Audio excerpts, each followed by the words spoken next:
Good morning, everyone. So we are moving chronologically, and I personally am coming closer to my comfort zone as we enter the 19th and 20th centuries and come closer to the present day. And I'm very happy to be chairing this session. Among the panelists are people who I know very well and I have collaborated with very closely. So it feels like a family reunion also on a personal level. Our first speaker will be Professor Mindaugas Kvikauskas.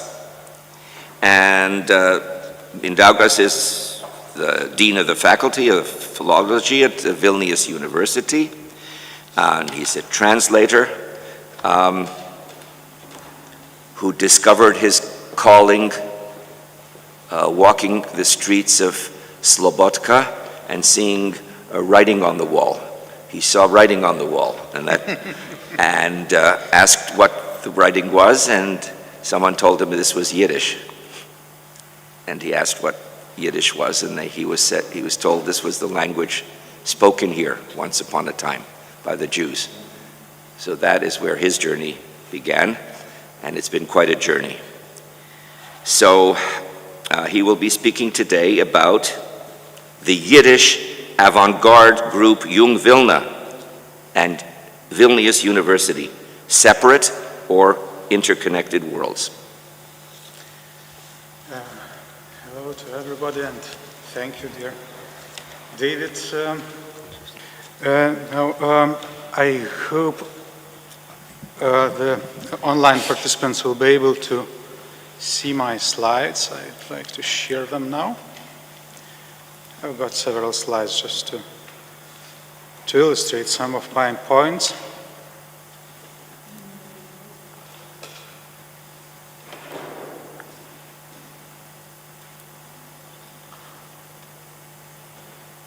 Okay, so I'm going to reflect on the question about the relations between the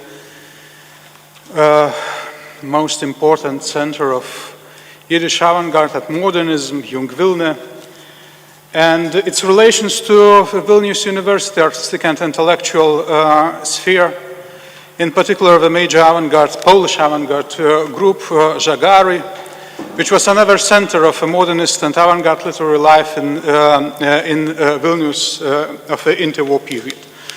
I will start with some general facts, general information about these groups. Nothing important in that, just to remind you the context about which I'm speaking, and later I will turn to speak about the possible traces of their connections, and I'm going to discuss this concept of these avant-garde spheres existing in two separate worlds. So the origins of the Jung Vilna group date back to 1927, as it gradually evolved from the milieu of debuting Jewish artists and poets.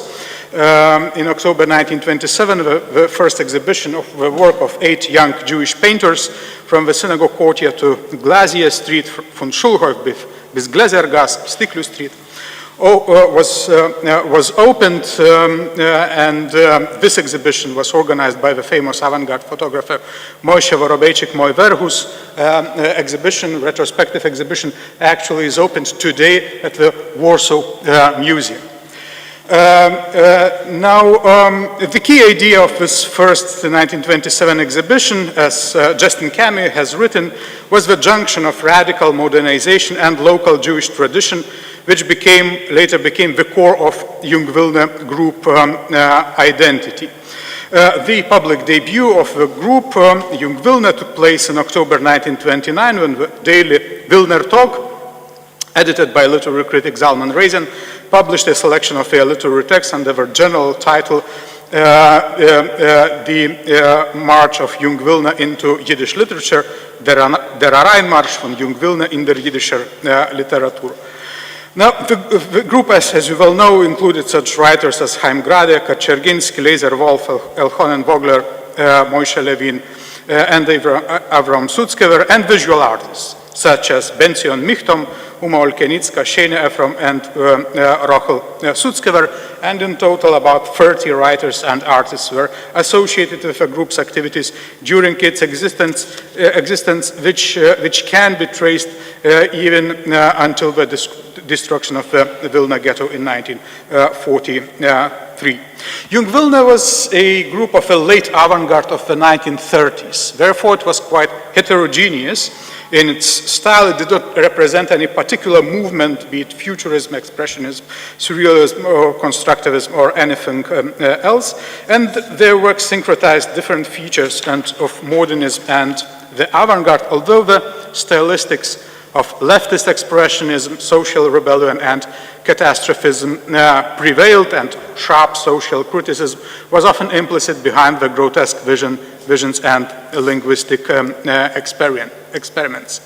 Avram Sutzkever, whose work clearly represented the other side of modernist panorama, the high aesthetic modernism, was also a participant of this group, although he was accepted not without initial ideological tensions. So this was really a wide mosaic of avant-garde and modernist tendencies in Jewish Vilna, and the group published its magazine Jung Vilna in 1934-1936. Only 3 issues appeared. The 4th issue was never published. What is curious, looking at these publications of Jung Vilna, which were later also followed by 2 more literary magazines, Neue Blätter 1939 and Blätter 1940, published together with their colleague Jewish writers from Kaunas after the establishment of diplomatic relations between Lithuania and Poland. The curious fact is that none of these magazines showed any sign of literary collaboration between the Yiddish literary world, Jung Vilna, with modern writers or artists of other Vilnius nations, especially the predominant group of Polish modernists, or 2 other most important minorities of the interwar Vilnius, Lithuanians and Belarusians. No translations, no signs of literary collaboration is mentioned. This is a curious fact because it seems that Jung Vilna magazines lack the emphasis on internationalism that was so characteristic of many other European avant-garde magazines. This is all the more striking given the fact that at the same time another most important avant-garde group of interwar Vilnius, the Polish Żagary, was active. Żagary was a group of poets, critics, and leftist political activists, including Henryk Dębiński, Teodor Bujnicki, Jerzy Zagórski, Stefan Jędrykowski, Jerzy Putrament, and later Nobel Prize winner Czesław Miłosz, and several others. In 1931-1934, the group published its periodical magazine, which changed titles. First it was called Żagary, then Piony, then Smuga, and again Żagary, and in total 21 issues of the magazine appeared. The beginnings of Żagary coincided with the time of Jung Vilna public debut. It was academic year 1929-1930, when 3 most important poets of the Polish group, Bujnicki, Miłosz, and Zagórski, met at the Vilnius University Students' Literary Society, so-called STO, which gathered in the premises of Pilies Street, Zamkowa, ulica Zamkowa. This avant-garde group emerged from the intellectual and literary milieu of Vilnius Stefan Batory University, and during its most active period, 1931-1934, which also coincided with intensive activities of Jung Vilna, Żagary was very much connected with this sphere, with this milieu of Vilnius University and literary and artistic life in it. These young Polish writers and intellectuals also formed a unique students' travel society, academic vagabond club, Akademicki Klub Włóczęgów Wileńskich, which held regular hikes in the Vilnius region and propagated democratic and anti-nationalist attitudes. It was all the time in opposition. This milieu was all the time in opposition to nationalist and anti-Semitic student organizations in the university. So I will not mention all the facts of his involvement of Polish avant-gardists in Vilnius university activities and the student milieu. Many facts can be mentioned. At the same time, Żagary group, in the literary group, the members of Żagary synthetically combined a variety of avant-garde tendencies, including leftist expressionism, surrealism, and constructivism, with a predominant catastrophist tone. And this combination clearly reminds of a Jung Vilna literary profile. Basically, these two groups went in the very similar stylistic directions in terms of late 1930s avant-garde. They were quite close. Nevertheless, the publications of both groups show almost no evidence of communication between the Vilnius Yiddish avant-garde and the Polish avant-garde milieu. This is particularly striking when we compare these publications and reflection on Lithuanian and Belarusian literature in the Żagary magazines, which especially in the issues of 1934 consistently published reviews of the literary and artistic life of both nations, Lithuanians and Belarusians, including translations from both languages, the most famous of which were those of the rebellious leftist poets, the Belarusian Maxim Tank and the Lithuanian Kazys Boruta, who was translated by Miloš himself. Meanwhile, Jung Vilna was almost non-existent in Żagary, just as Żagary Polish avant-garde in Jung Vilna magazines. But however, this almost refers to one interesting exception, which I will discuss shortly. This phenomenon of two similar literary spheres that seem almost completely isolated in interwar Vilnius has been analyzed as a paradox by Joanna Lisek, a Polish researcher of Yiddish literature, Tadeusz Bujnicki, a researcher of interwar Polish modernism in Vilnius, and other authors. Their conclusions about this mutual isolation are also based on Miloš's oft-repeated statement that in his youth there was almost no connections between the modern Yiddish and Polish literary spheres in Vilna, and that almost nothing was known about the cultural life of the Vilna Jewish streets behind the neighboring walls of the University of Stephen Batory. And it was, according to Miloš, it was not until several decades later that he learned about the work of Sutzkever and Grade while he already lived in the United States. I quote Miloš's text, Miloš's introduction to Daniel Katz's study on Avrom Sutzkever, which is one of the most vivid statements of this, about this isolation. Let us be clear that there was not one city but two merely communicating with each other, Polish Vilna and Jewish Vilna. Much could be said about the reasons for this lack of communication. It is a subject of deep historical analysis. I belong to Polish Vilna, sharing with it a considerable amount of ignorance about books in Yiddish, being written a few streets away from the houses where I myself lived. Admittedly, our poetry group Żagary was, so to speak, the Polish equivalent of a Jung Vilna group and represented a little more interest in the other than the Polish Vilna of the elderly generations. And this was due to our leftist or socialist inclinations. These inclinations meant above all a certain resistance to slogans of nationalism and anti-Semitism. Another important source confirming this mutual isolations, except for some links in the leftist spheres, is the famous memoir of Lucy Davidovich, who was a visiting research fellow from New York at the YIVO Institute in 1938 and 1939. So in her memoirs, he also emphasizes that this boundary between the Yiddish literary world and Polish world, especially Stefan Batory University, became particularly strong in the 1930s due to the rise of anti-Semitism.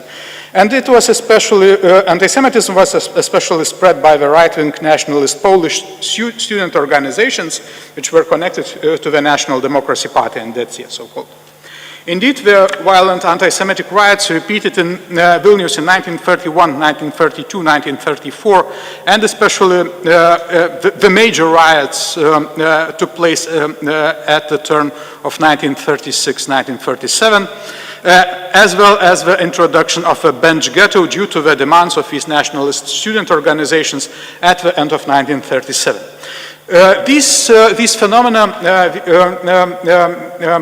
these anti-Semitic riots and the bench ghetto made the university increasingly alien and even dangerous space for Yiddish writers and artists who openly demonstrated their Jewish identity, as well as the numerous clauses which limited their access to studies. And I quote Lucy Davidovich's fragment from her memoirs about Vilnius University as a center of anti-Semitic agitation and violence. Poland was no exception among countries, Vilna no exception about university cities. And Lucy Davidovich quotes presents the diminishing percentage of Jewish students in the university in the late 1930s. However, I would like to reflect on this assumption of the two separate worlds and to present some traces of contacts and collaboration between these different, between Polish and Yiddish literary spheres, which can be found, first of all, in the press of the time, in the literary press of the time, again. First of all, this assumption of isolation is complicated by the sporadic traces of contacts between Yiddish and Polish writers that can be found in the Żagary magazine itself. One of the most interesting exceptions is the last issue of Żagary magazine, published in February and March 1934. The entire issue was dedicated to Lithuanian literature, articles about Lithuanian literature and art, translations from Kazys Boruta, already mentioned, translated by Milosz, and other publications. And here we can find a chronicle on Jewish literary life. Mostly this chronicle relates to Warsaw literary life, literarische Blätter, and other facts, other recent facts. But it also has a statement, a brief report on a meeting of a Jung Vilna group. And I show this fragment from the last issue of Żagary, from the Jewish Chronicle. And the statement says that the Vilnius Jewish avant-garde group, called Jung Vilna, demonstrated at its last meeting that it was hibernating. W ostatnim posiedzeniu zademonstrowała swój sen zimowy. A very curious, although a short statement, but it's really curious, because on the one hand, this message implies that its anonymous author was present at the Jung Vilna meeting, whether he was Polish or Jewish. On the other hand, it shows not only knowledge of Jung Vilna's activities, but also a competitive attitude typical of avant-garde groups. They are hibernating, we are the most active ones, we are at the avant-garde. So this is an interesting example of a feeling of competition between those two literary spheres. Actually, I have a hypothesis who might have been the author of this chronicle, of this message. It is just a hypothesis. It might have been a member of Żagary literary group, a literary critic, Leon Schroeder, who at that time studied at Vilnius University and was of Jewish origin, although he was assimilated in Polish literature and language. But this is just my hypothesis. It needs to be checked. Even more interesting evidence of such links are the press reports of from the 5th of February 1933, when the unique multilingual poetry readings organized by the Żagary poets in Vilnius University at the Śniadecki Hall, or Theater Hall now, it's called Theater Hall, were held. This event with readings of multilingual poetry was entitled An Evening of Revolt Poetry, Wieczór Poezji Buntu, and was a reaction to the Nazi rise to power in Germany, which happened in January 1930 when Hitler was confirmed as Reich Chancellor, and the wave of Nazi violence against the left and the Jews followed and culminated in a few weeks in the famous Reichstag fire. In this evening, which was a reaction, a common reaction of the leftist poets, leftist literati, against these changes in Germany, socialist poems were read in Polish, Lithuanian, Belarusian, and Yiddish. And in his native realm, Milosz also recalls a spectacular reading of a Yiddish translation from the work of a German Jewish expressionist, Ernst Toller, a socialist expressionist, Toller, and he recalls a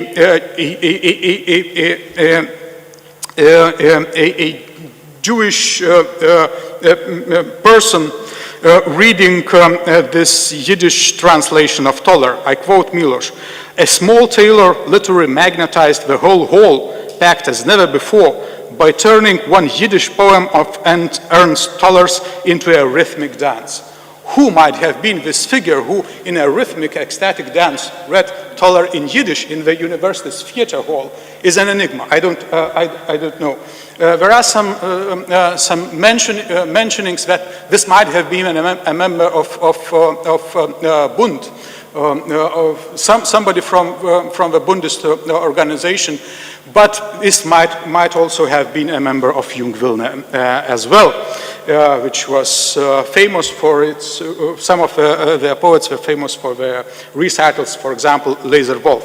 So this is an open question, but another interesting thing is that national students attempted to interrupt the event while Lithuanian, Belarusian, and Yiddish poetry was read in the university, but were pushed out of the hall, and there was a scuffle, there was a fight in the hall during this evening, and Milosz himself was in front of the defenders of that evening, and according to other memoirs of the participants, Milosz, with a werewolf face, teeth beard, eyes bulging, holding the pieces of a broken chair, fought the invaders, and he was howling. So this incredible image of Milosz, who defends the readings, the multilingual readings in the theater hall, howling against the anti-Semitic rioters, is really impressive for me, and I just thought, no wonder that he later wrote during the Holocaust his famous poem about a poor Christian looking at the ghetto. In the 1933, when the Nazis came to power, he was howling at the anti-Semitic rioters in the Vilnius University Theater Hall. Although the names of the Jung Wilne poets are not mentioned in the brief press reports, at least those which I know about this exceptional evening, one of them is demonstrated in this slide, it can be assumed that this was one of the Żagaru literary readings attended by Sutskever, which he recalled much later during his meeting with Milosz in Rotterdam and in Paris, which took place in 1979. Another sphere of contacts that complicates the concept of mutual isolation is Jung Wilne's visual art and the education of the group's artists. The initiator of the very first exhibition, Moishe Vorobeichik, Moiver, who was active in Vilnius before the formal establishment of the Jung Wilne group, was a student at the Faculty of Fine Arts of the University of Stefan Batory, among other professors. He studied under Zbigniew Pronaszko, the famous sculptor of the Polish avant-garde, a member of the formist movement. I will not continue about Pronaszko and Vorobeichik, which is a really interesting contact. They kept their contact for a decade, meeting again in Paris in mid-1930s in the cafes of Montmartre. So, according to memoirs of Vorobeichik, recorded in Yiddish in 1974, he describes Vilnius Faculty of Fine Arts as his first multi-ethnic artistic community, and according to him, even though a fifth of the students were Jewish, they never felt any anti-Semitism, and relations between students and professors were friendly. Undoubtedly, the atmosphere of the 1920s when Vorobeichik studied was still different from what Lucy Davidovich describes, late 1930s. However, in the mid-1930s, between 1933 and 1937, several other young Vilna artists, Rochel Sutskever, Shane Efron, the writer and painter Moshe Levin, were also studying at the same faculty. And an interesting proof of these studies is their participation in the annual exhibitions of the Faculty of Fine Arts. As Giedrė Jankevičiūtė, whose paper will be presented here later, already noted, Rochel Sutskever, one of the most important young Vilna artists, took part in such an exhibition in 1934 and later in 1935. And here I have an interesting review written by the Jewish artist, Vilna Jewish artist Berzalkind, reviewing an annual exhibition of Vilnius Faculty of Fine Arts in the Yiddish daily Vilna Talk, where he mentions as many as 11 Jewish students taking part in that annual exhibition, singling out the work of Rochel Sutskever. He also mentions Shane Efron, another young Vilna artist. And he compares, which is most interesting to me, Sutskever's monumental canvas, Strike in the American Port, to the monumental depiction of movement in the painting Ice Hockey Players by the Lithuanian Vladas Drėma. So Sutskever is compared to Vladas Drėma painting in this review by Berzalkind. And Drėma, a Lithuanian artist and later during the Soviet era the most famous architectural historian of Vilnius, was also the author of the Žagarė magazine, who wrote about Lithuanian art in Žagarė in 1934 in Polish. So in the Faculty of Fine Arts and in the exhibitions, these authors were together and their works were in visual conversation with each other. The third sphere of communication is to me the most interesting and enigmatic. And it is Avram Sutskever's literary studies at Vilnius University. The poet himself has told about them, and this fact is mentioned in most of his biographies, but the only real knowledge which we have is that he was a free auditor and studied under Professor Manfred Kridl. These are the only real facts that at least I know I get from the documents and his biographies and criticism. Unfortunately, I had not been able to find any specific facts or documents about Sutskever's studies in the Lithuanian archives. Even Avram Noverstein's most comprehensive Yiddish biography of Sutskever mentions his studies only in the abstract way. He was studying under Manfred Kridl, which is what we know. I have not been able to find any documents attesting to Sutskever's studies at the Faculty of Humanities in the Lithuanian Central Archives. Maybe I was just not lucky enough. Maybe some things will appear in the future. Although the status of a free auditor was formally regulated due to the fact that such students were obliged to pay substantial fees for the courses they attended. This was a financial issue. Some documents should have existed. Anyway, Professor Kridl's lectures were a place where Sutskever could definitely meet the authors of the Žagarė group or the young intellectuals of their circle. Kridl, who came to Vilnius to teach 19th century literature and literary theory from the University of Brussels, brought with him many modern theoretical innovations of literary research, such as the principles of formalism and early structuralism. He was also interested in phenomenology, especially works by Husserl and his student Roman Ingarden. At the university, at the Faculty of Humanities, Kridl sought to create a circle of literary theory studies. And from the academic year 1933-1934, he began a seminar on close reading, which brought together the most talented and ambitious students who wrote papers and theses under Kridl's personal supervision. One of these seminar's participants was Jerzy Putrament, the poet and critic of the Žagarė group, who had written a thesis under Kridl on the structure of the novels of a Polish realist writer Bolesław Prus. And another was Irena Slawińska, the future prominent Polish theater and literary critic. Incidentally, among the participants of the seminar was the later righteous among the nations, Janina Zienowicz Zagalova, born in 1913, Sutskever's yearling, who during the Holocaust rescued 3 Jewish children in her house in Vilnius. And I cannot resist the hypothesis that Janina Zagalova may have been the prototype of Sutskever's famous short story, Janina and the Beast, Janina Undichaya from the Green Aquarium. Kryll's seminar on literary theory lasted until 1939, and it is most probable that Sutskever was a participant of this seminar, and he may have done so informally, simply accepted among ambitious young Polish intellectuals. And I'm finishing in a moment. Therefore, the statement about the isolation of the Young Vilna group and the literary and intellectual milieu of Vilnius University, I think, is not entirely correct.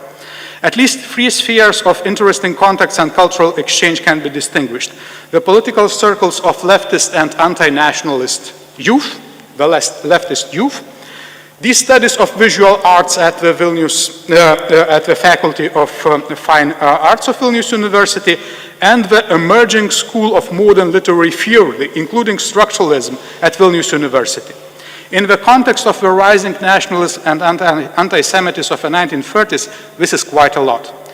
I think this is also a testimony to the solidarity of the democratic and intellectual spheres of a multinational Vilnius, and it deserves further careful research. Thank you very much. Thank you.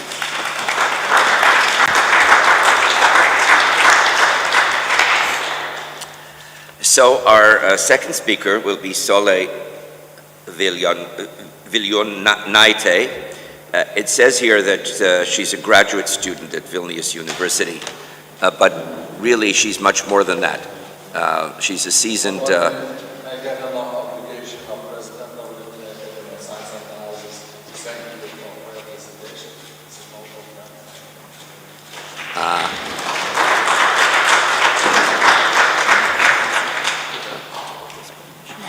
So it is my pleasure to introduce Sole Viljonaite, who is a personal friend because of her critical intervention in identifying a family album that she did in her capacity when she was working at the Jewish Museum.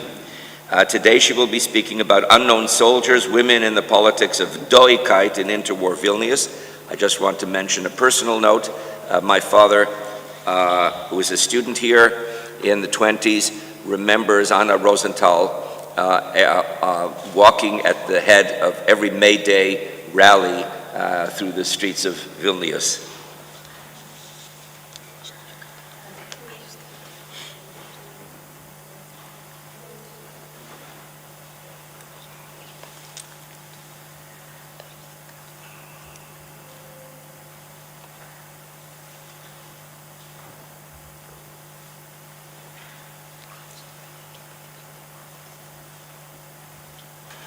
Good morning.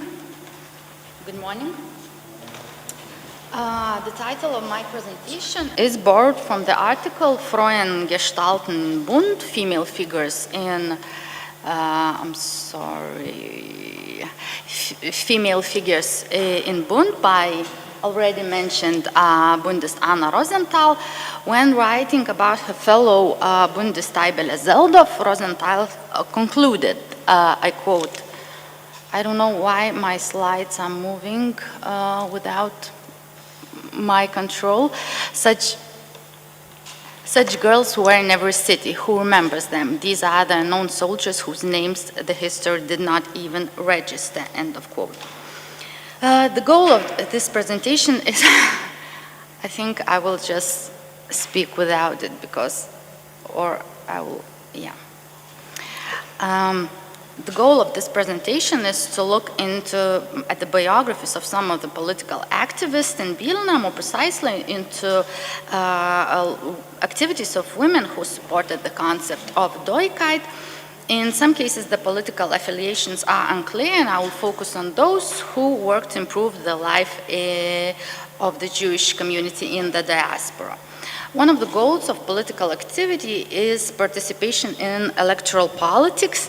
An overview of electoral materials has shown that very few women in Vilna ran in municipal, Sejm, or Senate elections.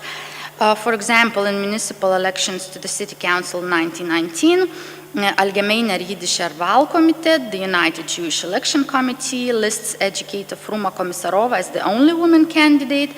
The Jiddische Demokratische Partei, the Jewish Democratic Party, lists the only female candidate, teacher Anna Abramovich, who was the wife of prominent communal activist and writer Hirsch Abramovich.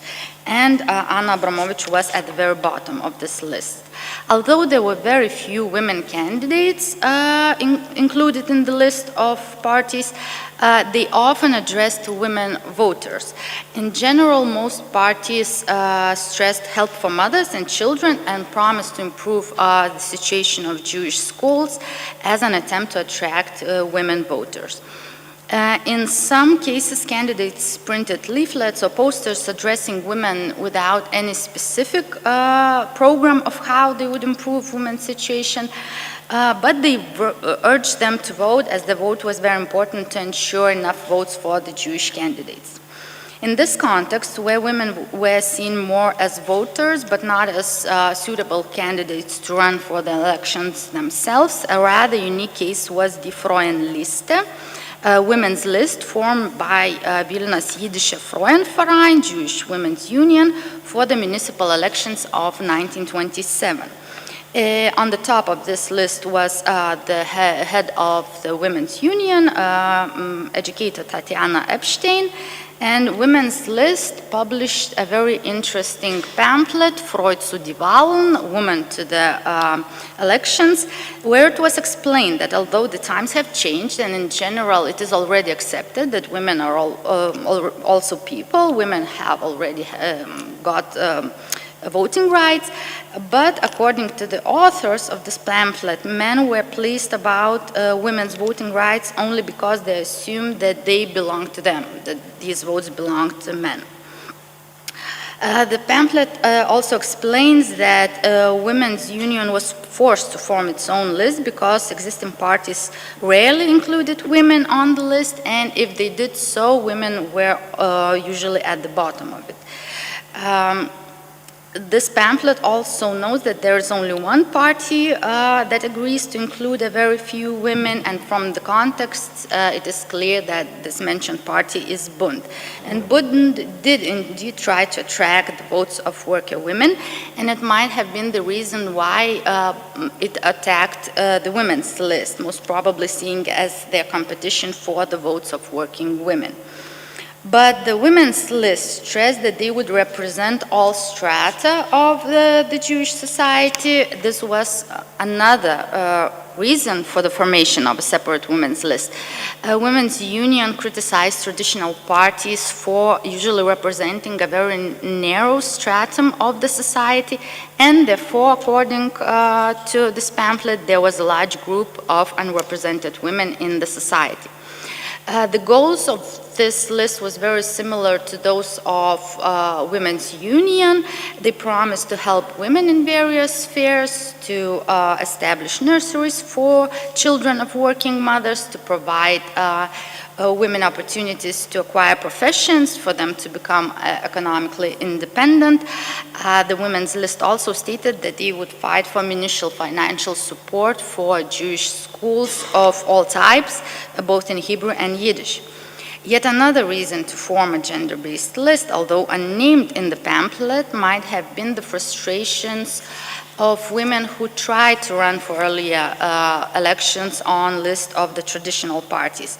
One of those was Fruma Komissarova, whom I already mentioned, and another one was journalist, writer, community activist Hannah Blankstein.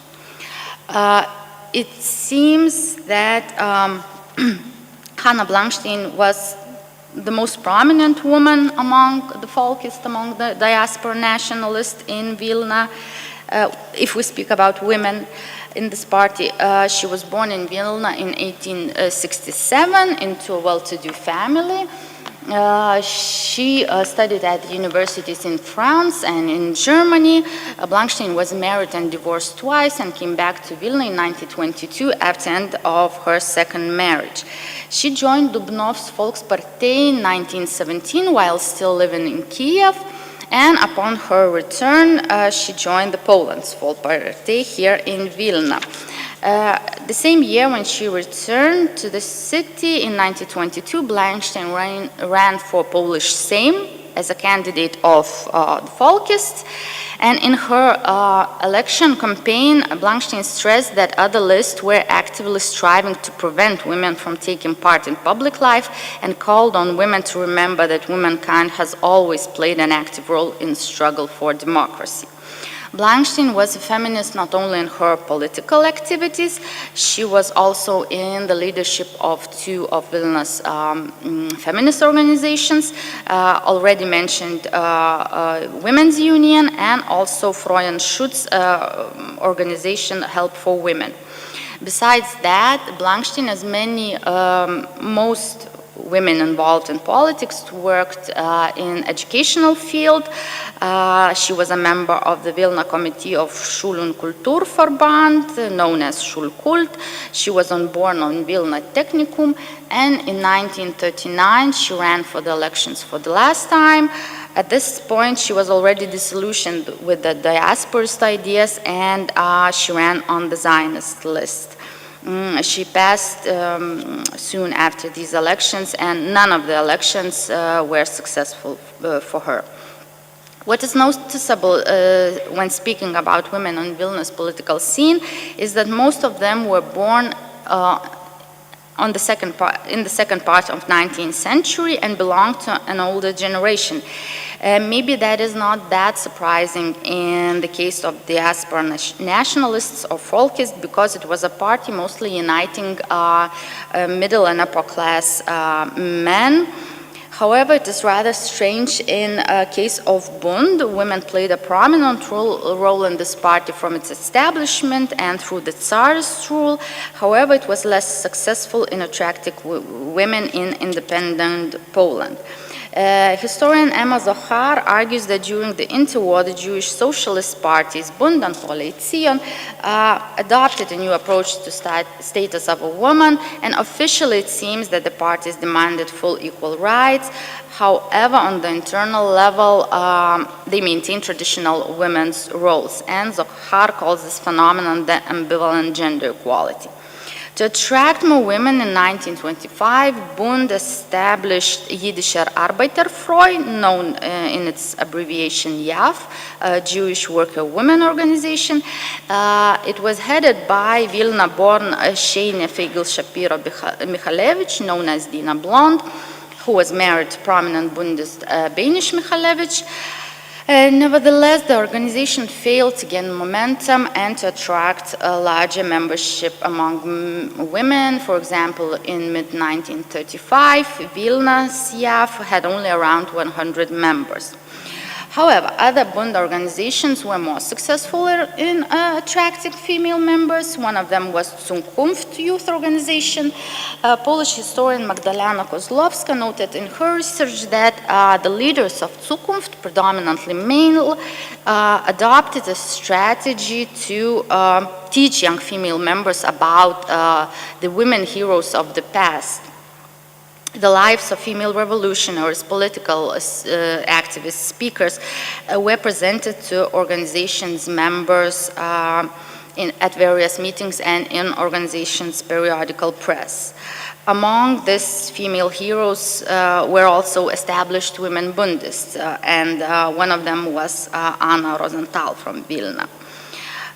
One of the reasons why no younger women Bundists were visible in Vilna's politics might be provided by recent research by Kenneth Moss. He demonstrates that in 1920s and 1930s, Jewish youth was no longer determined to blindly serve one ideology. In searching for avenues from the poor situation they were in, the Polish youth were determined to participate in activities of organization and parties of various ideologies. And this unwillingness to stay faithful to one ideology long-term might have influenced the fact that younger people did not have time to build their political careers. The analysis of biographies of Vilna's Bundist women also suggests that most politically active and visible women were often married to prominent public figures. For example, the Bundist biographical lexicon, Deures Bundisten, women are often presented in the light of their relationship to male Bundists. There are instances where husband and wife share one biography. There are cases where a woman's biography even begins by stressing her relation to male Bundists. For example, a biography of Zina Pludermacher begins with a sentence, I quote, "She was a worthy life companion of Gershon Pludermacher, not only in private but also in communal life," end of quote. It is a rather peculiar way to start a biography of a woman whose life story paints a picture of fearless and devoted communal activist. The fact that relations to men helped women build careers is not exclusive to politics. Similar tendencies can be seen in the educational field, and according to Joanna Lisek, this was also visible in case of women writers. Lisek noted that one of the strategies and the most frequently used one for women to occur in printed word was the use of relations with men, and that directly contributed to the possibility of publishing the work.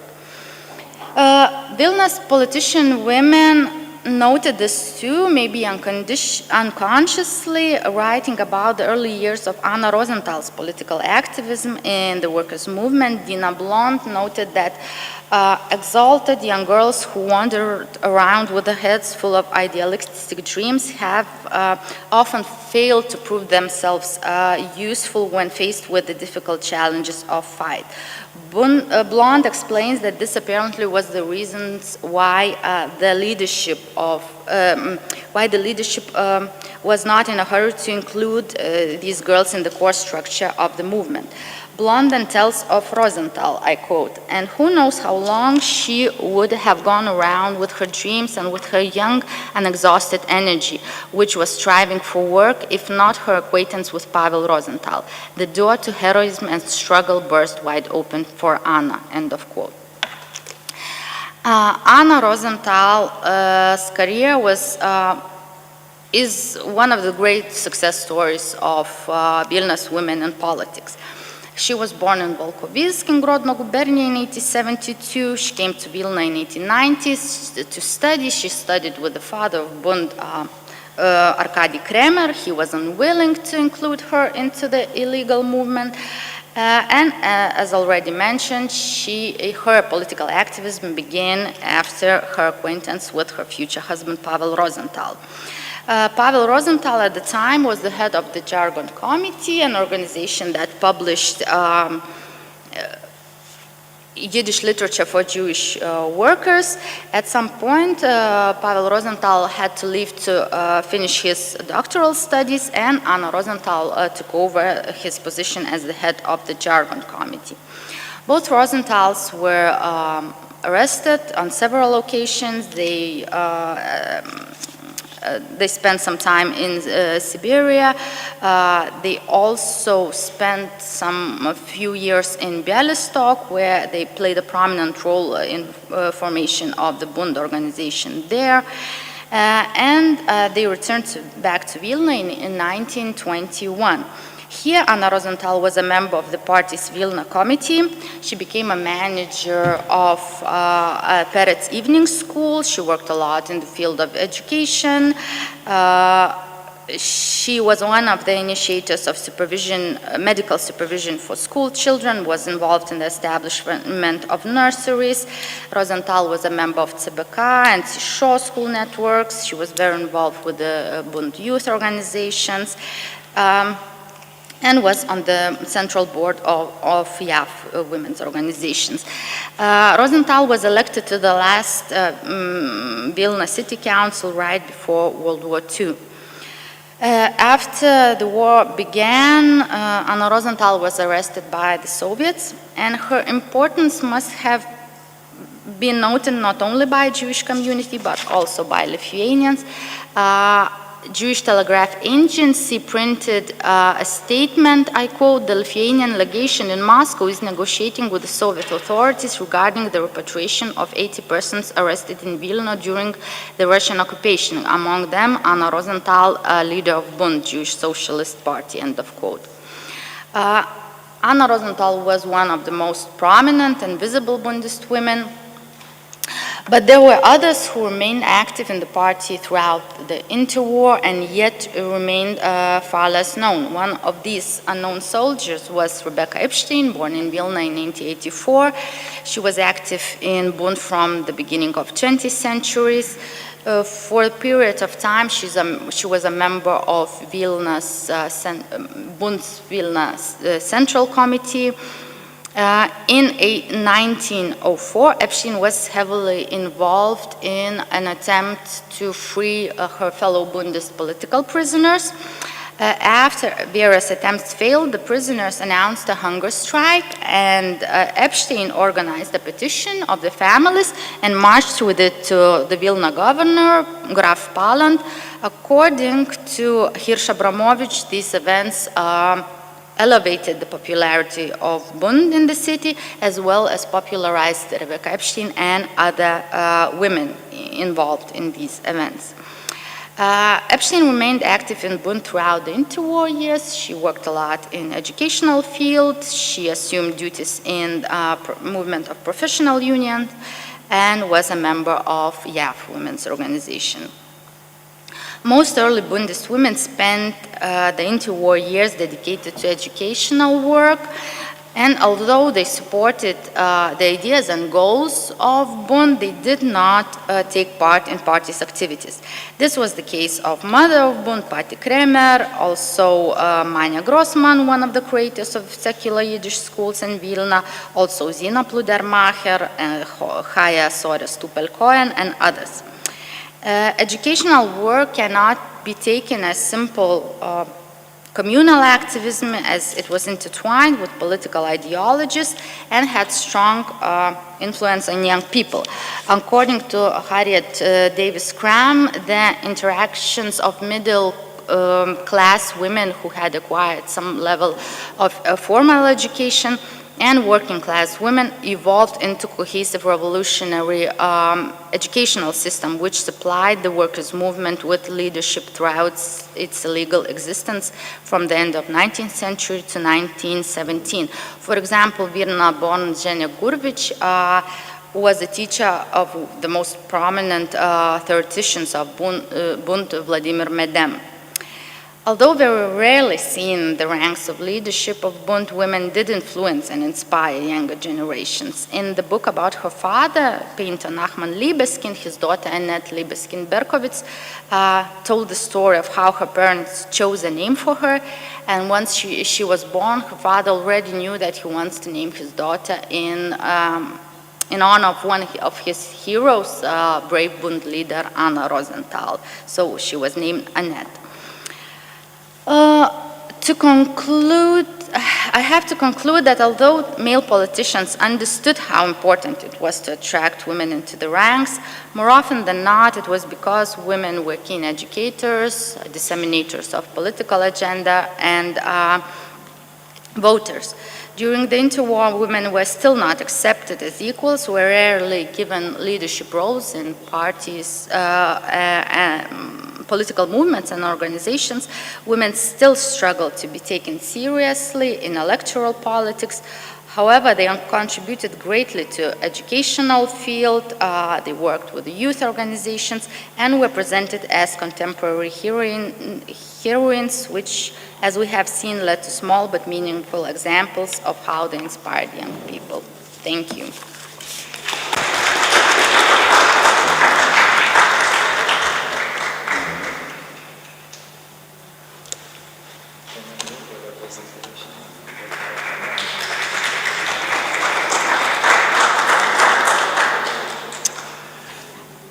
Thank you so much.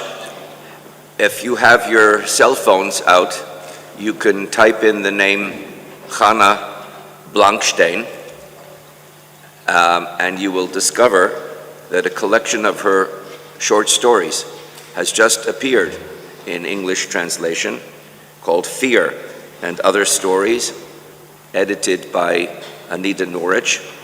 So she has achieved posthumous status as a very important writer of short stories. She came back to Yiddish at the very end of her life, but produced some very sophisticated works of fiction, and now she has entered into a whole other realm of discourse. The introduction to her work makes almost no reference to what we heard this morning. You would hardly recognize that it's the same person. So there obviously much more work has to be done here. This is just the beginning. Our third speaker this morning will be my dear friend, Dr. Lara Lempertiene, who is the head of the Judaica section at the National Library of Lithuania, and she will be speaking on Vilna with Love, Zalman Schneer and Hermann Struck. Good morning, and I'm truly privileged to participate in this conference, physically and virtually, with our colleagues from Israel. And if the title of my paper sounds somewhat sentimental, it's because I do intend to tell a love story, although not between two people, but two people and a city, the city of Vilnius. When during the First World War, the German army occupied Poland and Lithuania, Jewish soldiers and officers in its ranks, who were quite numerous, for the first time encountered masses of East European Jewish population that until then existed in their consciousness only as a pitiful stereotype of Ostjuden. The trope was conceived in the end of the 18th century by the emancipated Jews of German lands, was supported by Haskalah ideology, and was associated with squalor and backwardness. The impact of the real encounter was very powerful. In the Jews that preserved all forms of traditional life, religious observance, strive for religious education, attendance of the multitude of synagogues and prayer houses, these acculturated and emancipated Western Jews suddenly recognized their spiritual forefathers, the idealized opposite to the loss of national values in the West.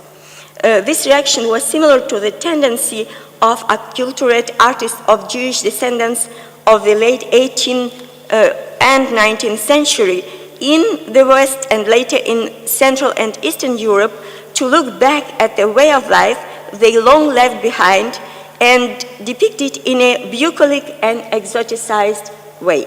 And speaking of the artists, one of those Jewish officers of the Kaiser army was Hermann Struck, or Chaim Aaron Ben David, his real name.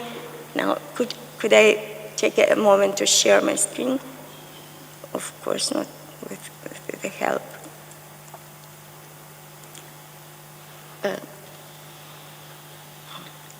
Yes. Yeah, the first.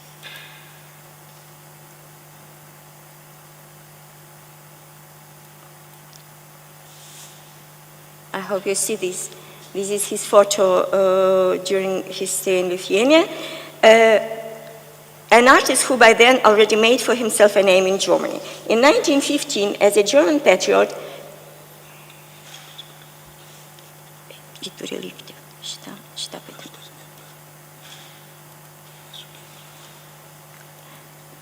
okay, I will continue in the meantime. As a German patriot, he volunteered for the army and sent to Kaunas, where he was stationed until 1917 in a capacity of the liaison officer with the Jewish communities and military artist for the German Eastern Front High Command, or Oberost.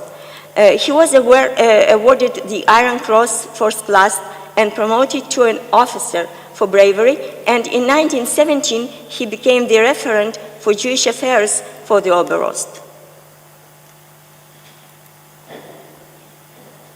Do they see it now?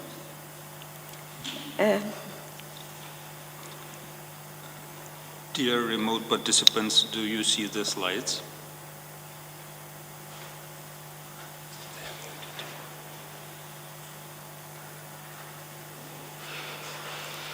Can you see the picture? No. Let me just continue. We see the screen.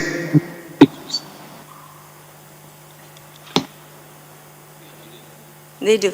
Okay, thank you so much. His artistic works of that period demonstrate that he not only visited Vilnius, but was deeply impressed by it.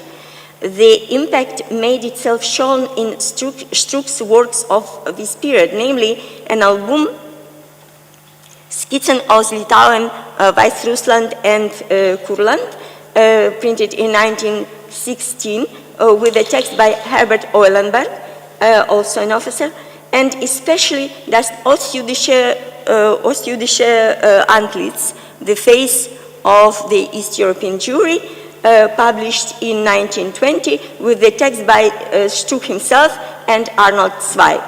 This book included 55 wartime etchings by Struk, of which many depict iconic Vilnius sites and its Jewish types. Due to immense popularity, the second edition was printed in 1929 with another cover.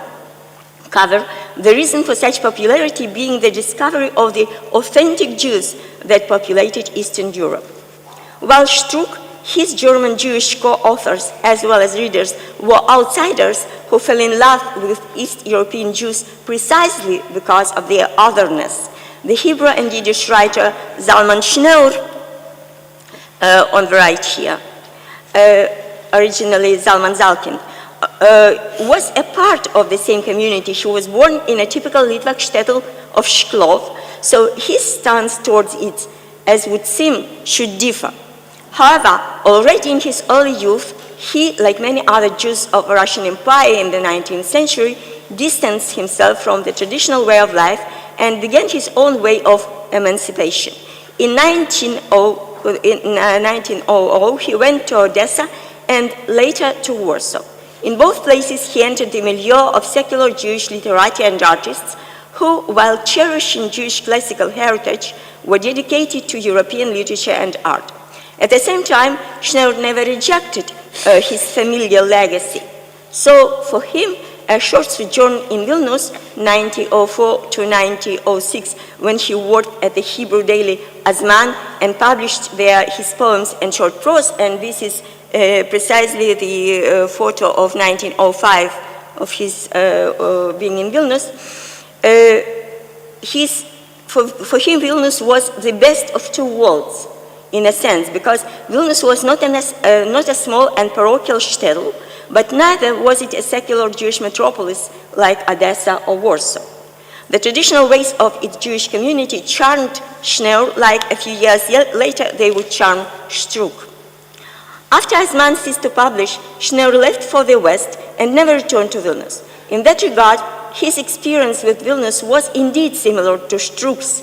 However short a time he spent here, the deep impression remained with him for years, so much so that he mentioned Vilnius in his autobiography and also wrote an essay on Vilnius.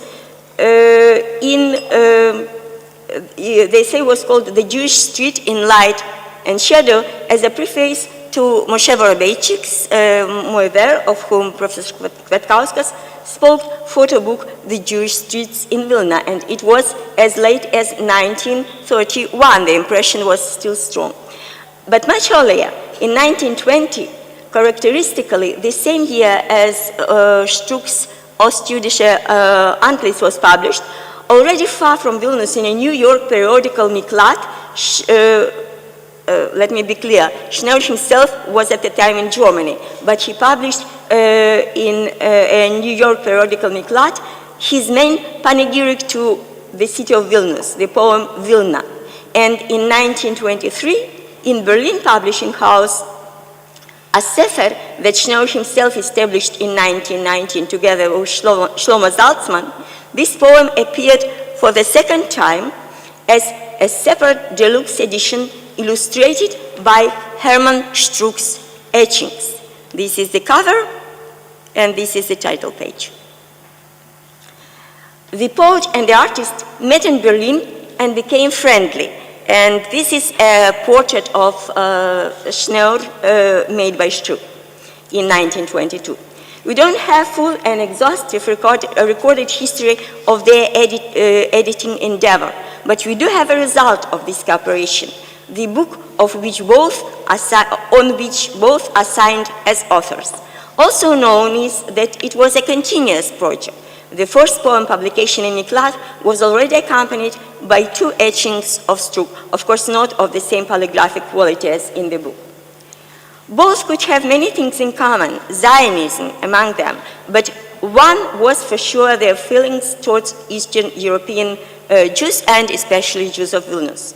When Struk and Schneer met, the latter was already at the nostalgic distance from the traditional community, which he regarded through idealistic lenses that showed only spirituality and dedication to eternal values and retouched things that Schneer has been glad to separate himself from in search of high culture and alternative education. Moreover, as Lilach Netanel, who, by the way, was intended to speak at this conference on Struk, and it's a pity she isn't here, as she knows, I quote, given Schneer's deep roots in the literary national revival of Eastern European Jewry, he cannot easily be included in the romantic cult of the Ostjuden. Yet although he was a Jewish Russian immigrant in Berlin and therefore an Eastern European Jew himself, Schneer was nevertheless influenced by German Jewish neo-romantic descriptions of Eastern European Jewry. End of quote. It is possible that even earlier Schneer was influenced by the First World War quest of part of the Jewish intelligentsia in Russian Empire for the authentic Jewish life and Jewish spirit. This movement was most prominently represented by Shlomo Ansky and his circle, people who, like Schneer, lived in the atmosphere of big cities, but went to explore the shtetls of the Pales of Settlement that they claimed remaining bastions of authenticity. Schneer found such bastion certain oasis of authentic Jewish life in the Jewish quarter of Vilnius. After leaving the city, and especially after the First World War, he began to perceive it from Berlin in a very similar manner as Berlin-born Struk.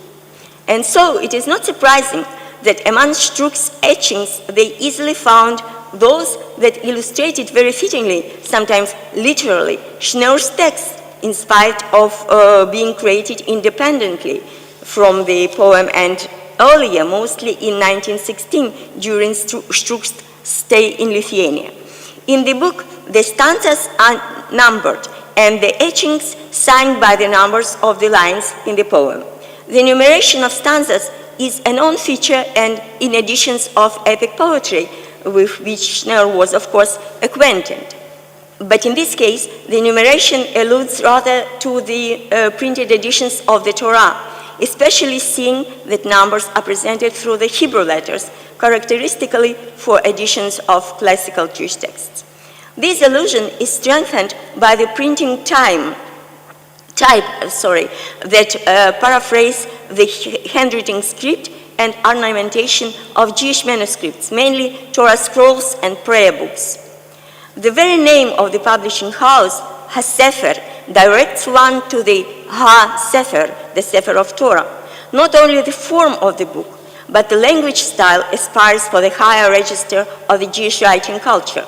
Although rightfully considered a modernist Hebrew Yiddish writer, in his depicting of Vilnius, Schneer draws linguistically from the archaic melitza eloquence, the dominant stylistic tool of Haskalah literature that was famously and prominently developed by Vilna Maskilik literati, whom Schneer mentions directly in his poem, as well as the style itself. He speaks of melitza tzofreicha, eloquence of your writers. And also he underlines their legacy for Vilna Jewish intellectuals. This labor of love of Struk and Schneer I would call the myth book of the Jerusalem of Lithuania. As the poem, as the etchings, unfailingly show that their image of Jewish Vilnius was not only an inspired documentation of their true experience in the city, but also an artistic ideological construct in which the realia are inlaid by locally imbibed true or legendary stories and later tinted by the nostalgia of parting. In Vilnius, both learned the title of Jerusalem of Lithuania that originated most probably in the late 18th century and from the beginning of the 20th was actively used and promoted by Vilna Jewish artists, literati, journalists, and community activists.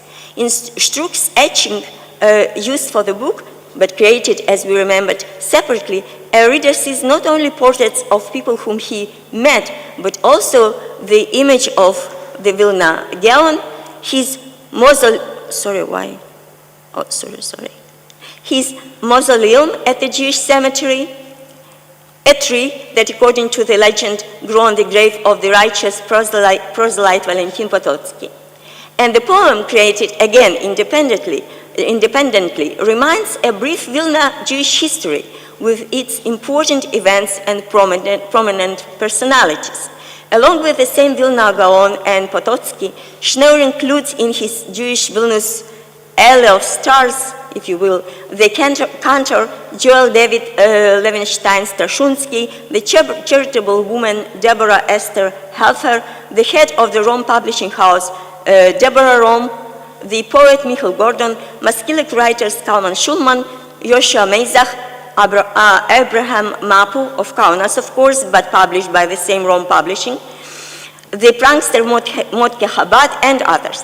Many of them he calls, of course, not but by their official names, like I did, but by the endearments applied to them by Vilna Jews. Michael the poet, Gordon, the respectable widow, Deborah Rome, the Count Potocki, the young married man, Levenstein-Strashunsky. He also mentions the famous philanthropist and advocate for Jewish rights, Sir Moses Montefiore, who visited Vilnius in 1846, and puts him literally next to the Vilna Gaon, and I quote, "The face of Elijah the Gaon and the face of the Montefiore the benefactor, look at you benevolently from the walls of every Jewish home." These lines, by the way, veritably reflects verbally and iconographically documented tradition of Vilnius to put those portraits alongside one another. This tradition formed after Montefiore's visit and was undoubtedly witnessed by Schneur when visiting his Vilna acquaintances. In that vein of pious historiography, Schneur interprets the realia of his own days in Vilnius. One of such examples is a stanza on the Strashun Library. The Strashun Library is like gigantic fossilized brain that contains thoughts of the dispersed nation and consolidates it into common legacy. Those who conceived them are no longer here, but this mind goes on by itself, processing the thoughts of the eternal people expressed in the language of God. This passage, like many others, reads like a part of the discourse of the globalized Jewish history that incorporates Schneur days Vilnius into much broader historic ideological perspective. The Schneur-Strug books itself, in its turn, helps to build this discourse that was developed further up until the Holocaust and in another reality after it, but this is beyond the scope of my presentation. Another example of such a discourse are the words of Virgili Khan at the Yiva Conference in 1929. Quote, "For us, Vilnius is not just a city, it is the idea," end of quote. The language of the poem, full of established ideologies and borrowings from the classical Jewish texts, follows that goal successfully. No wonder then that Struk's etching of a young Vilna woman was paired with Schneur's words on daughters of Israel. And Vilna Heider boys, whom Schneur calls Judean princes brought among the foreign tribes, was the etching used for that was the same etching, let me remind you, that already in 1920 was the cover of the Ostjüdische Antlitz. Sorry, okay. So like I said, the poverty and unhygienic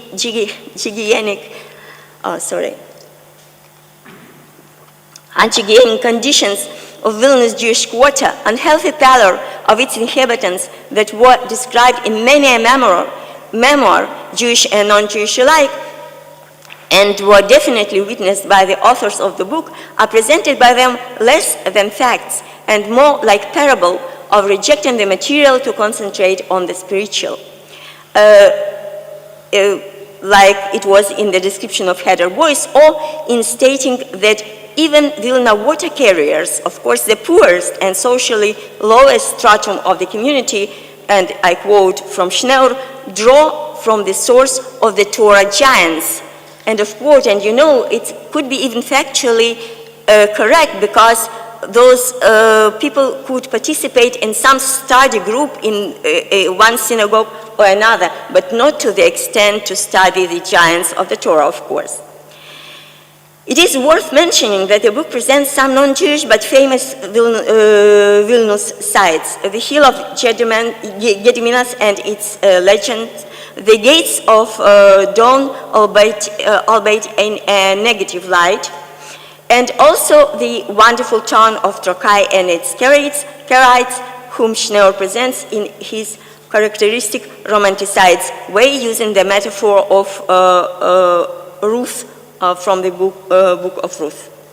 It seems that the book takes upon itself a role of a poetic and artistic city guide, not only of its sites, but also of its lore and legend. Towards the end of my presentation, I would like to comment on one specific and partly curious instance of creative collaboration of the poet and the artist in this marvel of an edition. Schneur, writing his poem in the middle of the First World War, and here I must note that yes, I know, that the text was created in 1917, only published in the 1920, depicts with pain and in almost biblical Jeremiah phrase the hardship of the Vilna Jews and refugees, the starvation and deprivation that they experienced. Schneur's open or only slightly disguised comparison of Vilnius to Jerusalem that runs throughout the poem here is expressed in the strongest, and I quote, "As you shared the glory of Jerusalem, so you had to accept its fate as well." It could hardly be expressed of Struck, a former German officer, to have an analogous etching. Still, he hadn't withheld his cooperation even on this fragment, and they adjusted an etching to one line, taking out of context of such fragment, and I quote, "In your homes of prayer," meaning Vilnius, "the crying of the refugees and their horrendous stories of slaughter deafens the voices of those who lovingly recite the Psalms and Lon Mishnah." And so they found a way to incorporate Struck's quite a serene portrait of an elderly Vilnius Talmudist, since it was too fitting to the general ethos of the book to miss.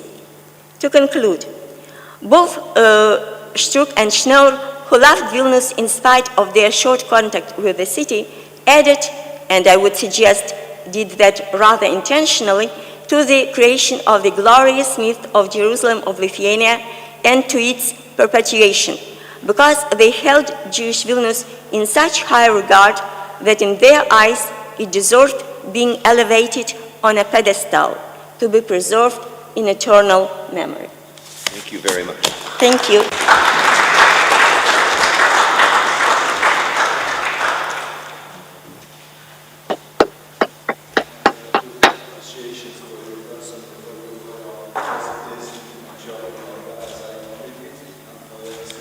We're going to stop here. I'm not going to have the last speaker.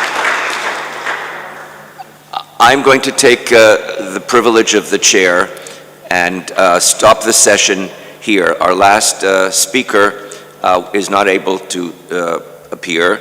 We were supposed to hear this paper read in absentia, but given that the proceedings of this conference will be published, So the work will be, you will be able to have access to it. And second of all, because we are in the spirit of Litvaks, we would like to stay as close to the schedule as possible. So I will take the prerogative of the chair of stopping the session here and opening the floor to questions so that we can stay.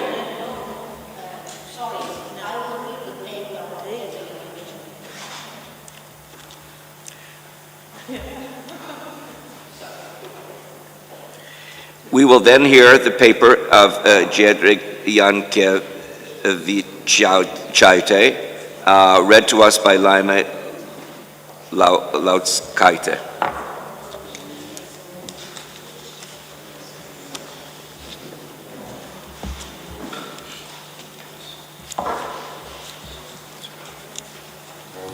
Okay, hello.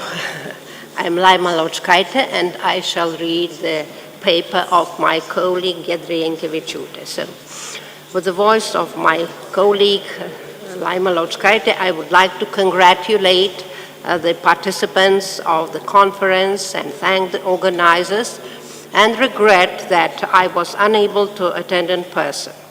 In the context of contemporary women's studies, it is probably unnecessary to explain why this topic was chosen, and yet, what is the importance and significance of this topic, and why it is important to highlight the work and activities of German women artists in Vilnius.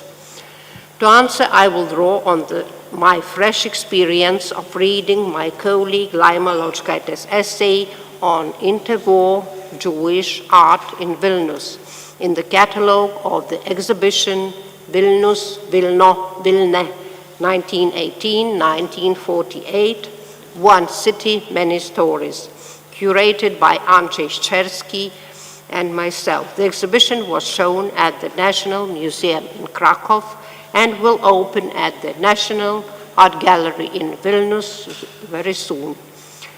Looking at the layout of the catalogue, two things became very clear. The first one seems obvious, but anyway begs to be named more strictly. The community of Jewish artists in Vilnius in 1920s consisted almost exclusively of men. In 1930s, however, the number of women artists increased significantly. And they were bright, active personalities who became visible in the cultural life. Second concerns the iconography of the artworks.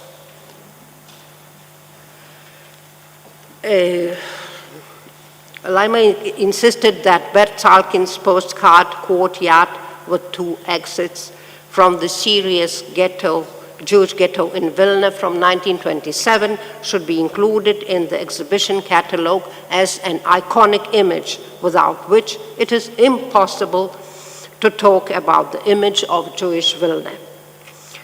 This image even found its place in the narrative of modernism. A motif identical to Salkin's postcard was used for the cover of the photographic album Ein Ghetto in Osten, Vilna, by most prominent figure of the interwar Vilnius art scene, Moshe Vorobeychik, or if someone prefers, Moiver. The image of Vilnius created by Vorobeychik was also spread across the demarcation line in Lithuanian press at the time, as you see on this slide. At the same time, in Jewish Vilnius, the artist's view of the city began to change. Alongside the traditional ghetto images and types, artworks without any national features depicting the everyday life of modernizing city appeared. Here you see just the slide, the works mentioned.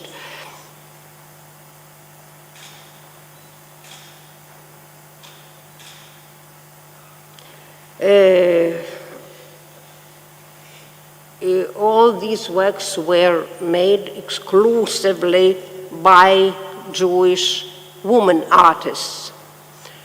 Rachel Mariampolska, for example, boldly depicts semi-nude male bathers.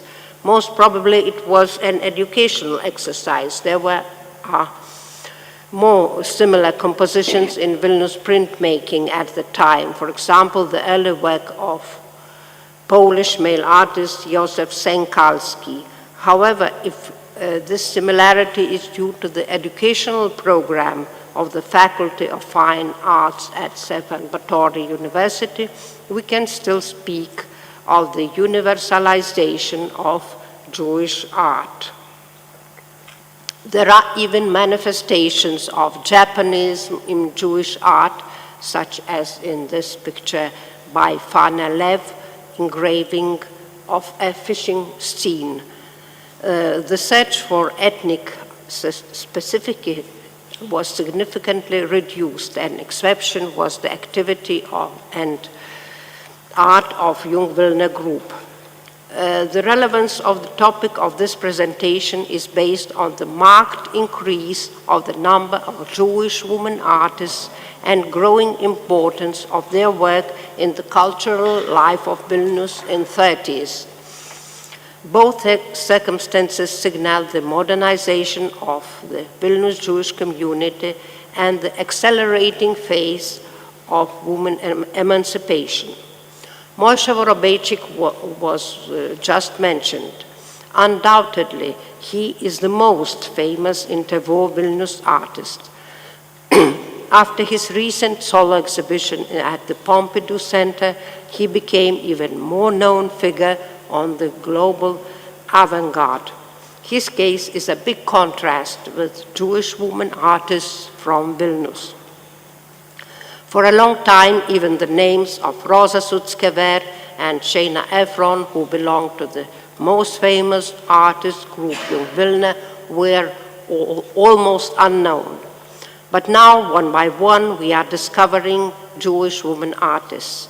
In recent years, important artworks by Adasa Gurevich-Grodzka, Fana Lev, Rachele Mariampolska, Fana Olkenicka have been brought out of the silence of the depositories. 3 Vilnius Jewish women artists, Lisa Daiches, Rosa Sutskever, and Fana Olkenicka, since 2022, have their own small monuments in the form of stolpersteins in Vilnius. Interwar Vilnius art exhibitions, the recently completed Dictionary of Lithuanian Artists, and publication on Lithuanian women's art have added many of these names to the general history of Lithuanian art. However, what we know about these artists today is only a fragment. The problem is the poverty of documental sources and the scarce survival of their artworks. The eldest of them is Fana or Ulma Olkenicka, born in 1899. She is a relatively new name in the history of Vilnius culture.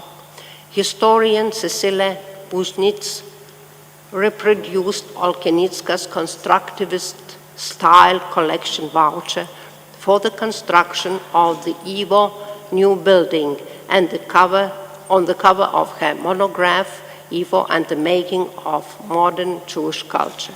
That appeared in 2014. However, she did not indicate the artist's name and couldn't point it because nobody was talking about Olkenicka then.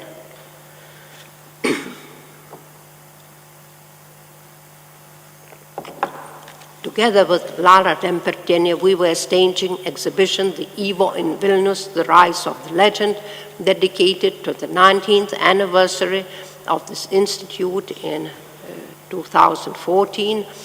And we discovered this name, but Olkenicka is still a person without face and biography.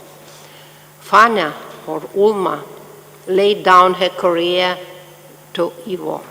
In 20s, she took part in the Jewish artist exhibitions in Vilnius and Warsaw. But in 30s, her intense focus on the work at the Institute must have left her no time for painting. Olkenitska headed the theater museum that opened under the auspices of Ivo, bearing the name of Jewish actress Esther Rachel Kaminska, known as the mother of the Yiddish theater.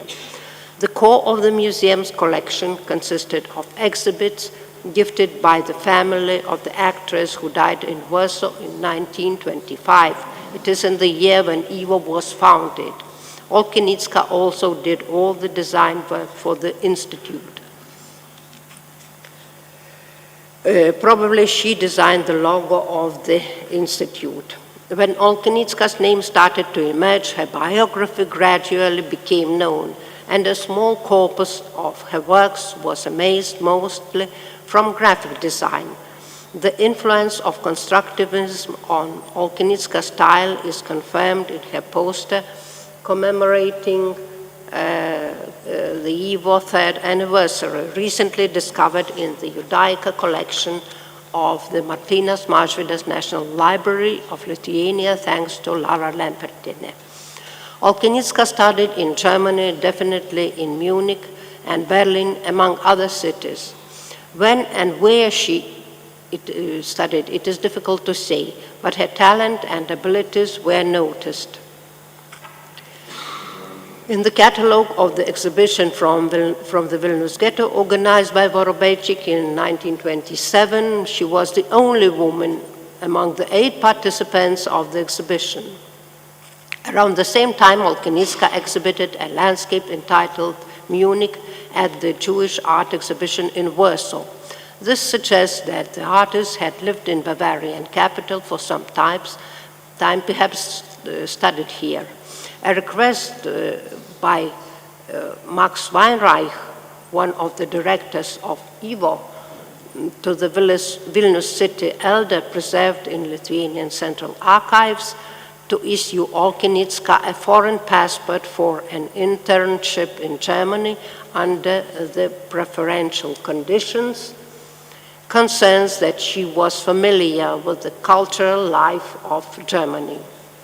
In Nazi-occupied Vilnius, Olkenitska was imprisoned in ghetto and became part of the paper brigade, and she did not survive the Holocaust. Olkenitska's traces in the artistic life of Vilnius do not go beyond the Jewish community. However, her steps towards emancipation were decisive and clear. For the first choice as a career of an artist, which was not very usual for the girls from Jewish families, then the small but nevertheless responsible position as the head of the theater of the museum at Ivo. And finally, her decision to change her name from traditional Fania to the modern and exotic-sounding Ulma. It is likely that she took the step following the example of her colleague Rachel Sutzkever, who changed her birth name to more modern Rosa, thus demonstrating that she was cutting ties with traditional Jewish culture in which women's space was limited to home. Rachel, or Rosa Sutzkever, born in 1904, belongs to the new generation. She studied at the Faculty of Fine Arts at Stefan Batory University and had wide opportunities to participate in the cultural life of the city. Rosa Sutzkever followed the canon by her professor of the art faculty, Ludomir Slenzinski.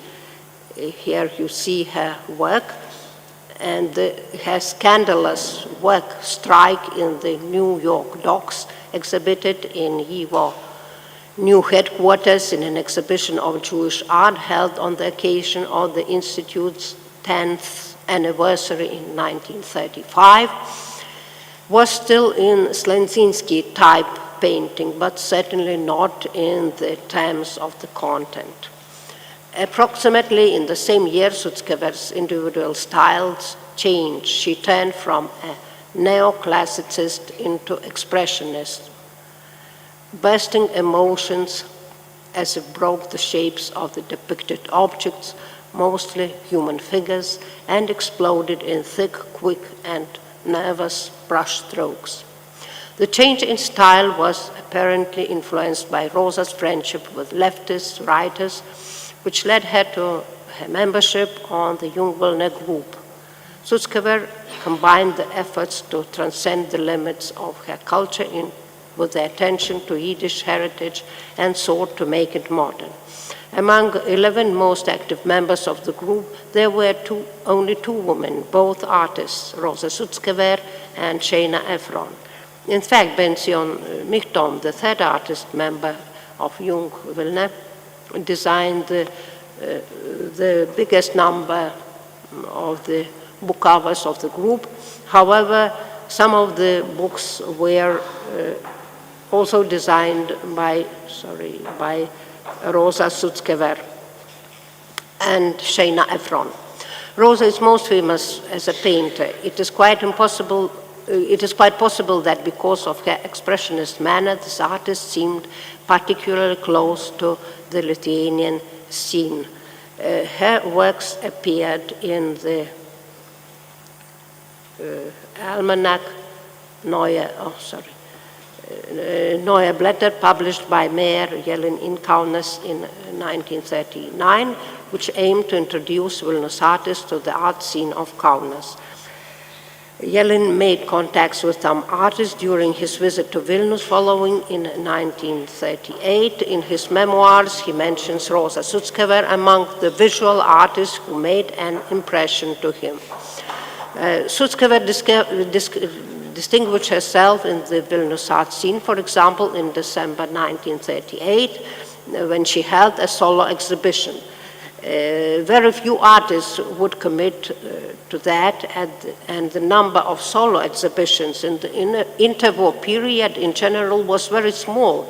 And Sutskever postponed the closing of her exhibition to January 2nd, 1939, and turned it into the New Year's party with a concert, a banquet and artwork sales, thus generating an additional wave of curiosity and interest of Vilnius public. Besides, Sutskever regularly exhibited her works in joint exhibitions of Vilnius artists, while the majority of her compatriots most often kept themselves apart. Along with Benzion Michtom, Natan Korzen, Moses Presm, and Jakob Scher, she represented Jewish art in the survey of exhibition art held in 1914, when the city was already occupied by Soviets. Moreover, Sutskever took part in the exhibition's steering committee and was the only woman in this committee.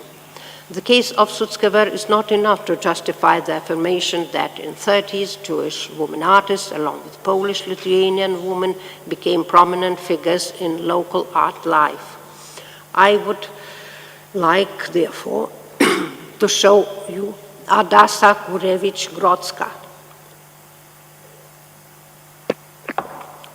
a self-portrait which was acquired for the National Art Collection of Čiurlionis Art Gallery in Kaunas from an exhibition of Vilnius art in 1940. This is a serious proof that women's art was noticed and appreciated, and their work was even seen as part of Lithuanian national heritage, as it was acquired for the National Museum. The situation changed after war, when Jewish artists and their art went to a long-lasted oblivion. Another work, a colored engraving in Japanese style by Jewish artist Fanelev, from the personal collection of Lithuanian restorer Gražina Dremaitė, with a dedication to the artist, to Gražina's mother, Jadwiga Dremienė, who was Polish. It was in the interwar period, this dedication and presentation of this work done. So it testifies the friendly relations of mutual sympathy between the two Vilnius residents of the same generation. it is also another proof of the integration of Jewish artists into the cultural life of the city.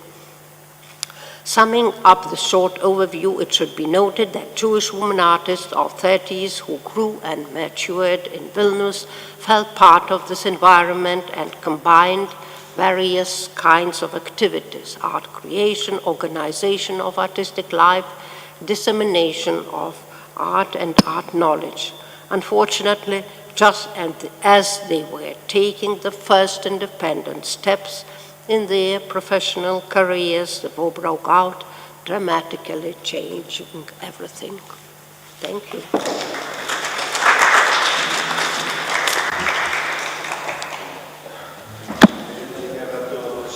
Thank you very much for presenting and for both of them for the presentation. Thank you. I stand corrected. It was well worth listening to, and my apologies to Giedre. It was really an outstanding and innovative. Thank you very much. So, Shall we now have what should we a do? short discussion? We have time until 12:15, then another session starts. But I have to the eat keynote. lunch. But what about lunch? So we can skip the discussion and have a lunch for half an hour, which is of course a pity, but I don't think we have other way if we keep to the program. So what do you prefer? Lunch or discussion? I think we need a break. Yes. So- Yes. Okay. So we will have a discussion in informal way, and when we meet 12:15 at David's keynote lecture. Okay, thank you.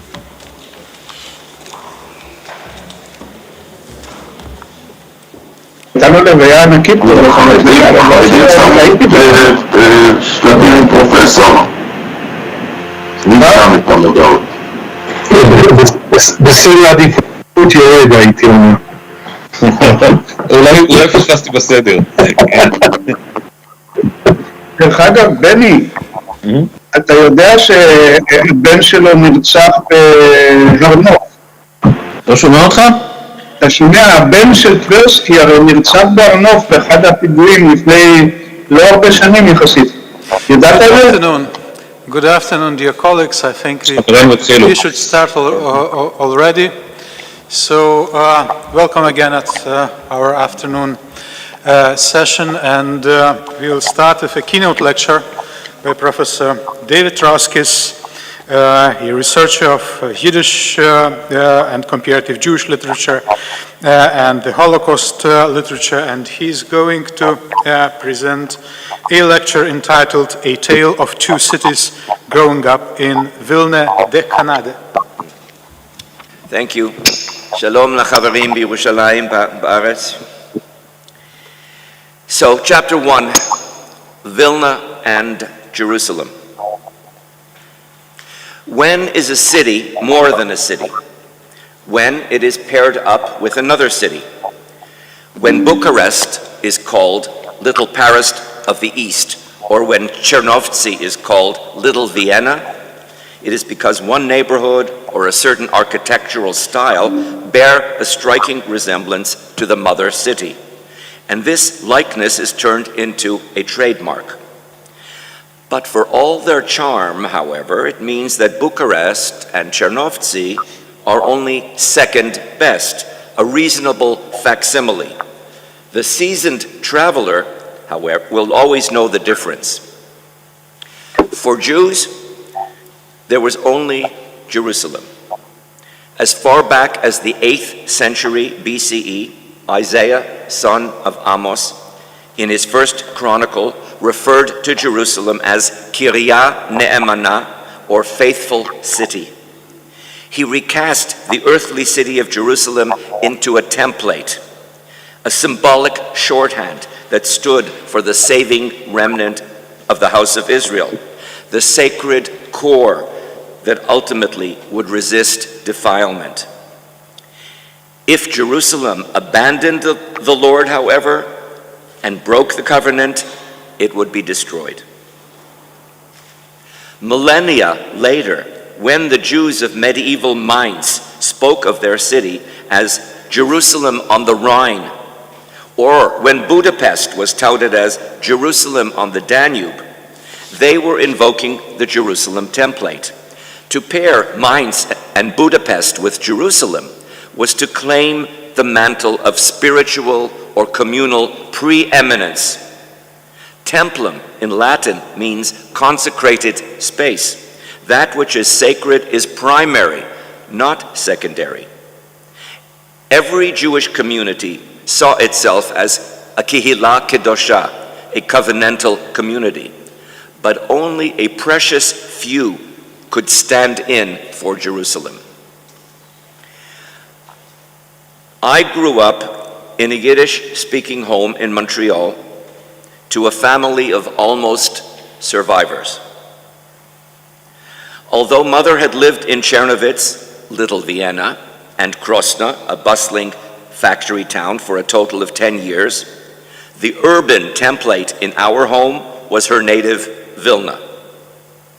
Mother's stories, laced with songs, as many of you heard last night, in Yiddish, Russian, and Polish, were my daily bread for the first 17 years of my life when I lived at home, and well beyond.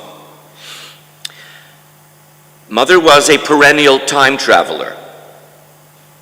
Something in the present would trigger a visceral memory, actually a jumble of memories from the other side of time, often dramatized with reconstructed dialogues. Her itinerary was arrested in time. Mercifully, miraculously, my father was the last of his brothers to escape from Europe with his family and to buy his way in the fall of 1940 into Canada. For my mother, 1940 was an absolute temporal divide. For all that Canada was her sanctuary and final destination, the abode of history, of her story, were the first 24 years of her life in Vilna. That period was the most fraught and most sacred. She never quite recovered from the death of her mother, Fradl Matz Welcher, on October 18, 1921. And her first-hand memories of the city ended on her wedding day, February 14, 1930, when she and Label Roskes set out for the factory town of Krosno. Except for a romantic tryst with a man I call Boris Seidman in Cafe Rudnitsky, my mother never went back to Vilna again. All her half-siblings, their spouses, their children, whom she left behind, were eventually murdered.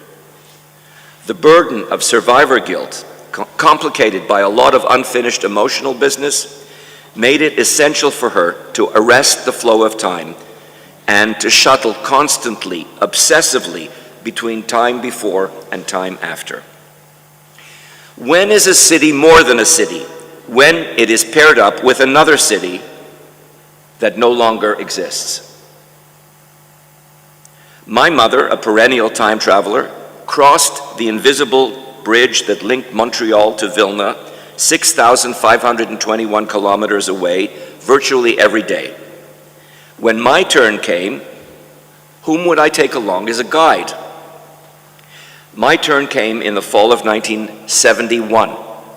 When I actually stepped foot in Vilnius, it had been turned into a drab and dilapidated Soviet city. Its only saving grace was that I was shown around by Zalman Gurdus, a native son, who spoke to me in Yiddish. We stopped outside the two bolvanes, the half-naked torsos that held up the entrance to Tishkevich's palace on the corner of Troka and Zavalna streets, but we couldn't enter the courtyard because the building had been repurposed as a police station. Other visits followed after the implosion of the Soviet Union. The last time I was here was in August 2019 to attend a collaborative conference on reading Vilna in Jewish writing and urban history. Then each of us came armed with a digital copy of Zalman Sheikh's Tausend Jahre Vilna, the incomparable Yiddish guidebook to the city and its multicultural landmarks. Uncannily, Schick reminded me of my mother. Like mother, Schick managed to create a seamless, all-Yiddish narrative that combined source material in several languages and jumped from one historical period to another. Like mother, Schick's itinerary was arrested in time. Tausend Jahre Vilna appeared in 1939, just before the outbreak of the war. His millennial guide to the city looked forward to the next millennium. So when I received the invitation to speak at today's conference, marking this and celebrating the 700th anniversary of Vilnius, I saw it as an opportunity to add my own voice to the conversation about the lasting material and spiritual contributions that the Jews have made to this city, a legacy that has somehow withstood the depredations of time and the forces of destruction. I saw it as an invitation to cross the bridge of memory yet again, this time in the company of both Zalman Schick and Masha Roskies, but this time going in both directions at once. If I wish to understand what it means to live in one city and vicariously experience another, I needed to see Montreal through the lens of pre-war Vilna, and to see Vilna through the lens of Montreal. If I wish to understand how the new city was similar to the old and how it was radically different, I would have to venture beyond my own lived experience.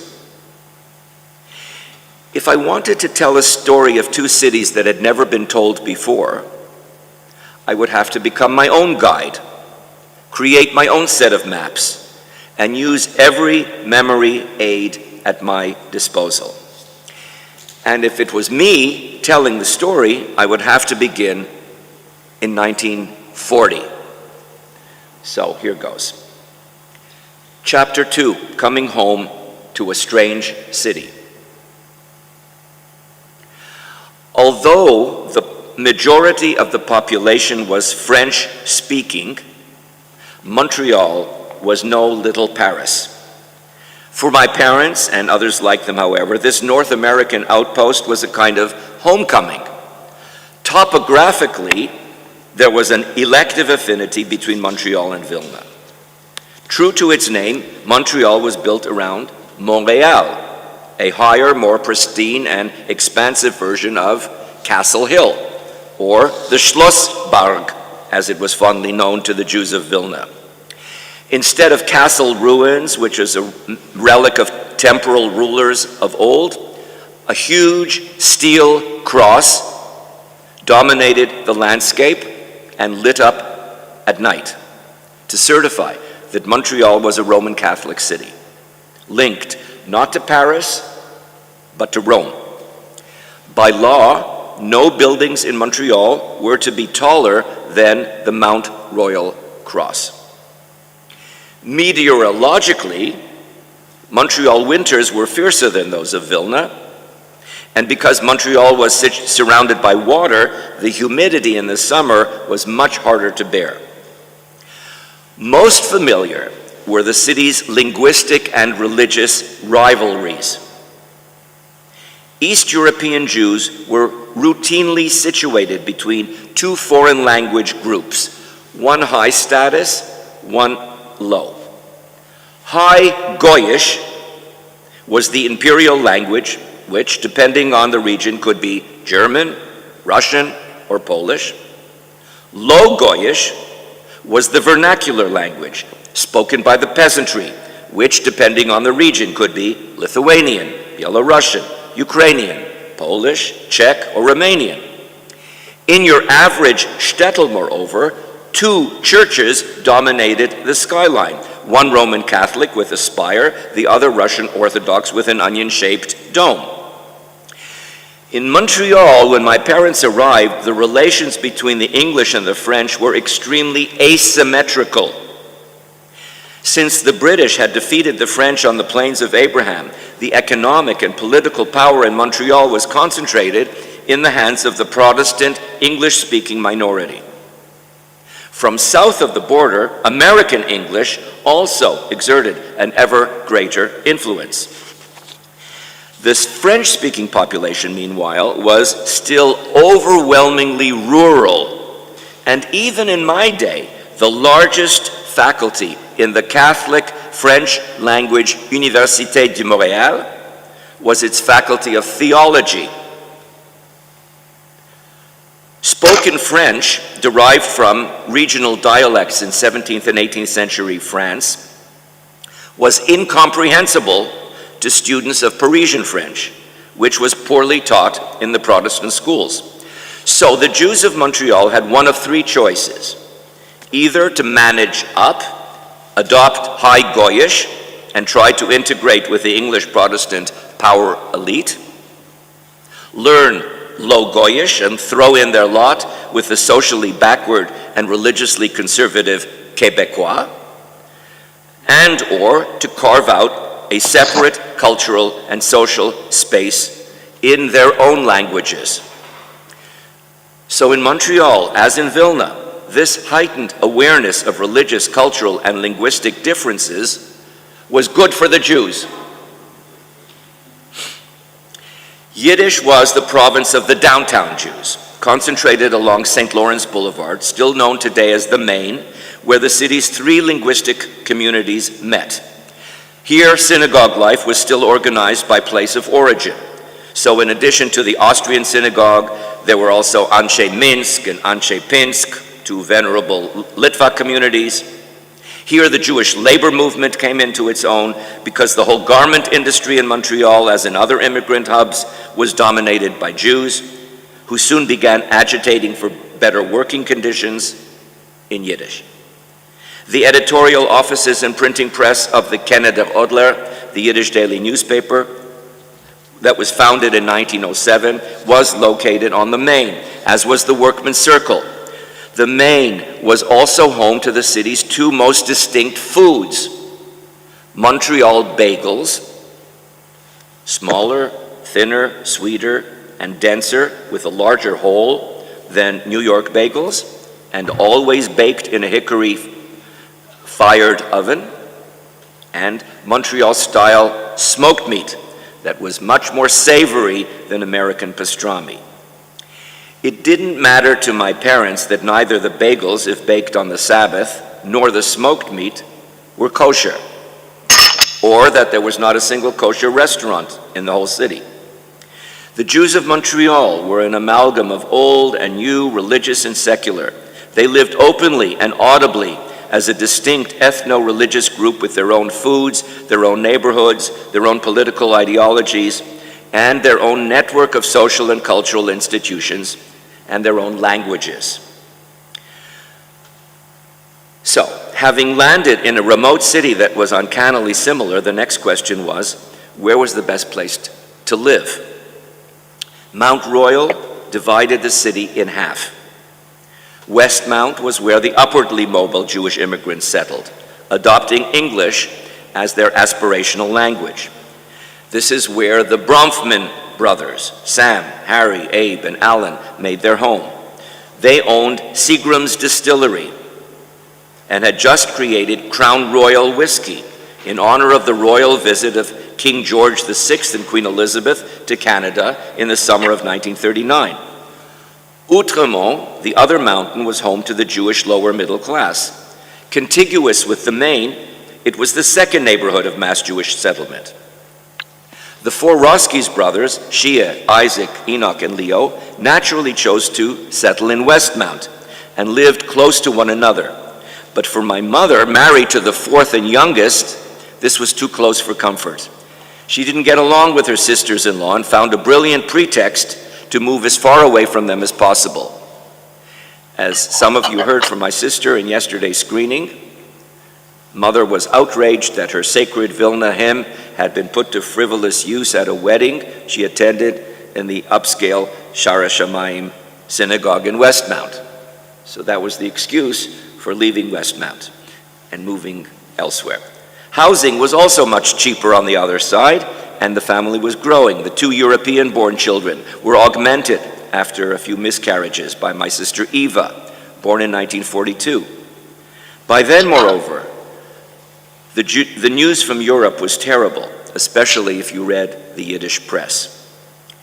My parents' move cross town and downtown to Outremont was a way of reconsecrating their lives to the Yiddish secular culture that had brought them together in the first place as students here in Vilna, to replicate the highbrow Yiddish cultural life that they had enjoyed as young adults in Vilna and later in Chernovitz, and to provide their children with a well-rounded Yiddish-based education. In Outremont and in the old immigrant corridor along the Main, it was possible to imagine that Vilna could be transplanted onto Canadian soil, lock, stock, and barrel. Chapter 2, the city as a Star of David. And that's your handout, or you can see it on the screen, the Star of David. My birth in 1948 coincided with 2 momentous events. The establishment of the State of Israel was living proof that the Jewish people would live another day, from now on as a sovereign state. My cohort was born under the blue star of national rebirth. There were 64,000 Jews in Montreal when my parents arrived, but the Jewish population had hardly grown at all since 1931, when Canada put a halt to the mass immigration. In 1948, the Canadian government rescinded the draconian immigration policy against admitting Jewish refugees, called DPs, and the floodgate was finally opened. Montreal became their first port of entry, and among the survivors were a goodly number of Vilna landslides.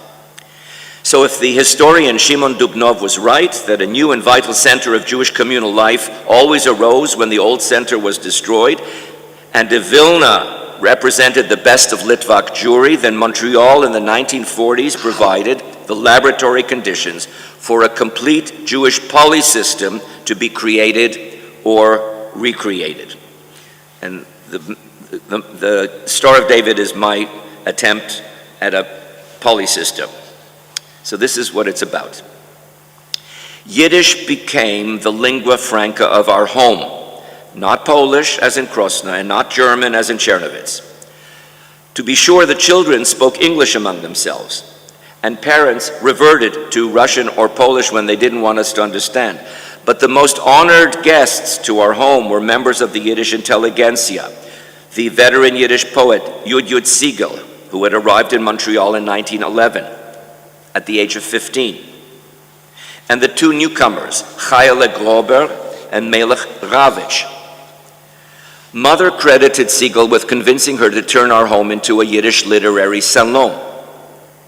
I was too young to remember its modest beginnings when we lived in an attached duplex in the lower middle class part of Outremont, but I have vivid memories of the soirees she organized after we moved to a 13-room red brick house in the upper middle class part of Outremont, at the foot of the mountain. Both Grober and Ravitch became permanent fixtures in our home. Grober's full-size portrait, painted by Gita Kaiserman, hung over the piano, next to which on a pedestal stood a bronze bust of Ravitch, sculpted by Bezalel Malchi. In 1941, Chayele Grober, a founding member of the Moscow Habima, established YITEG, the Yiddish Theater Society, and Mother must have attended the premiere production of Peretz's Between Two Mountains, because YITEG became her first extracurricular activity. The eminent Yiddish modernist poet Melech Ravitch had just returned from his world travels. At his last stop in Australia, he had tried to establish a Yiddish-speaking autonomous region in the Kimberley province. Making Montreal his final destination in 1940, Ravitch soon inherited Siegel's mantle as the most prominent Yiddish literary figure in Montreal, if not in all of Canada. Small as Mother's literary salon was, in other words, it already exemplified several key facets of this new Jewish culture aborning. One, Montreal by the 1940s was no longer a provincial outpost, a place of last resort, but was rapidly becoming a magnet for creative forces from far and wide. Second, writers, actors, and artists were visible and active parts of our community.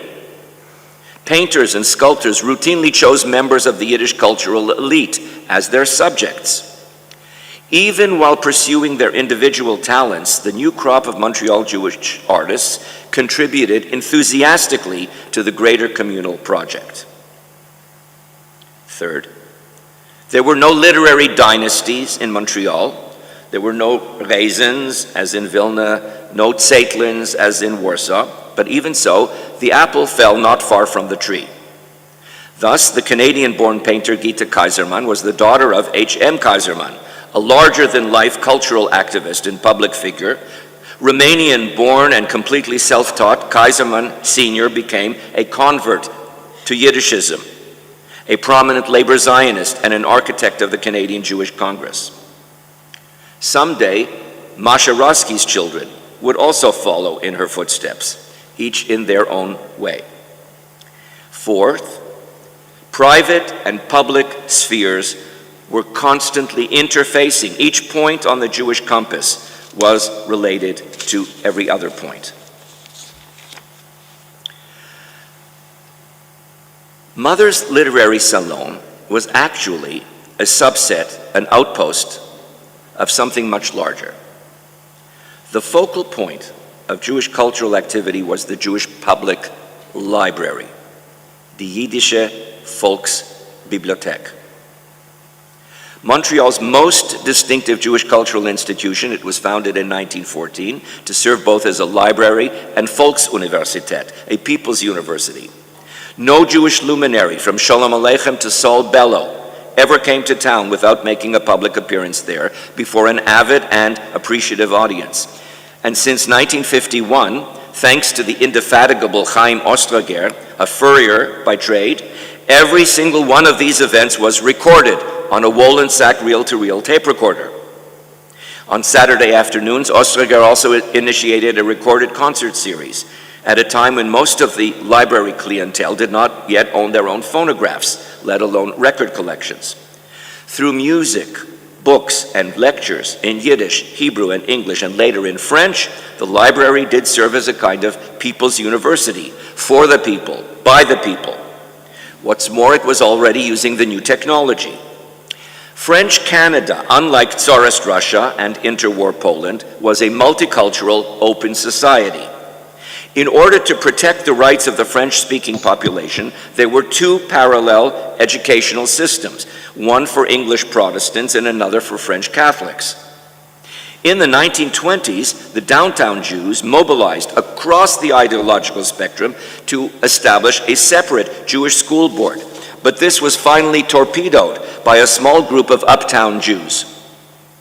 Undeterred, the labor Zionists established the first fully accredited Yiddish Hebrew day school in North America, the Jewish People's School, the Volksschule, from which I and my three older siblings graduated. The Jewish day school is where everything came together, Jewish and general subjects, Yiddish and Hebrew, English and French, Geschichte, the Jewish historical experience, and Literatur, the Jewish literary imagination.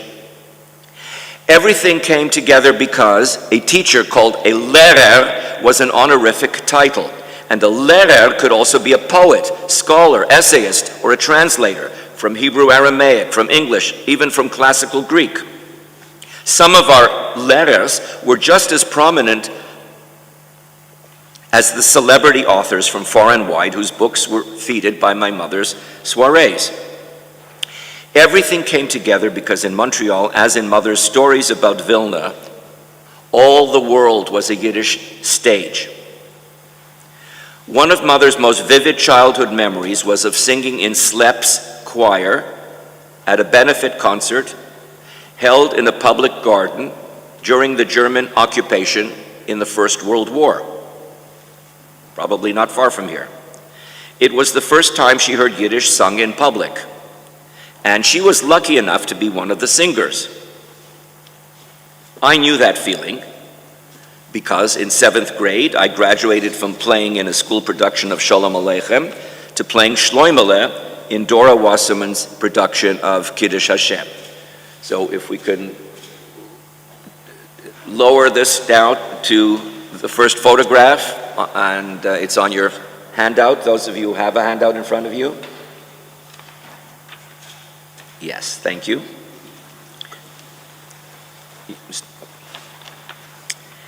So Kiddush Hashem was the first major production of the recently renamed Yiddish Repertory Theater Group founded in 1957 under the auspices of the Alumni Association of the Volksschule. So, here I am, performing Jewish on the same stage I'd been performing on since 5th grade, only this time in front of a discerning adult audience, among whose members are French-Canadian theatergoers, and Israel Rabinovich, the editor-in-chief of the Canada Odler, who will give me a rave review.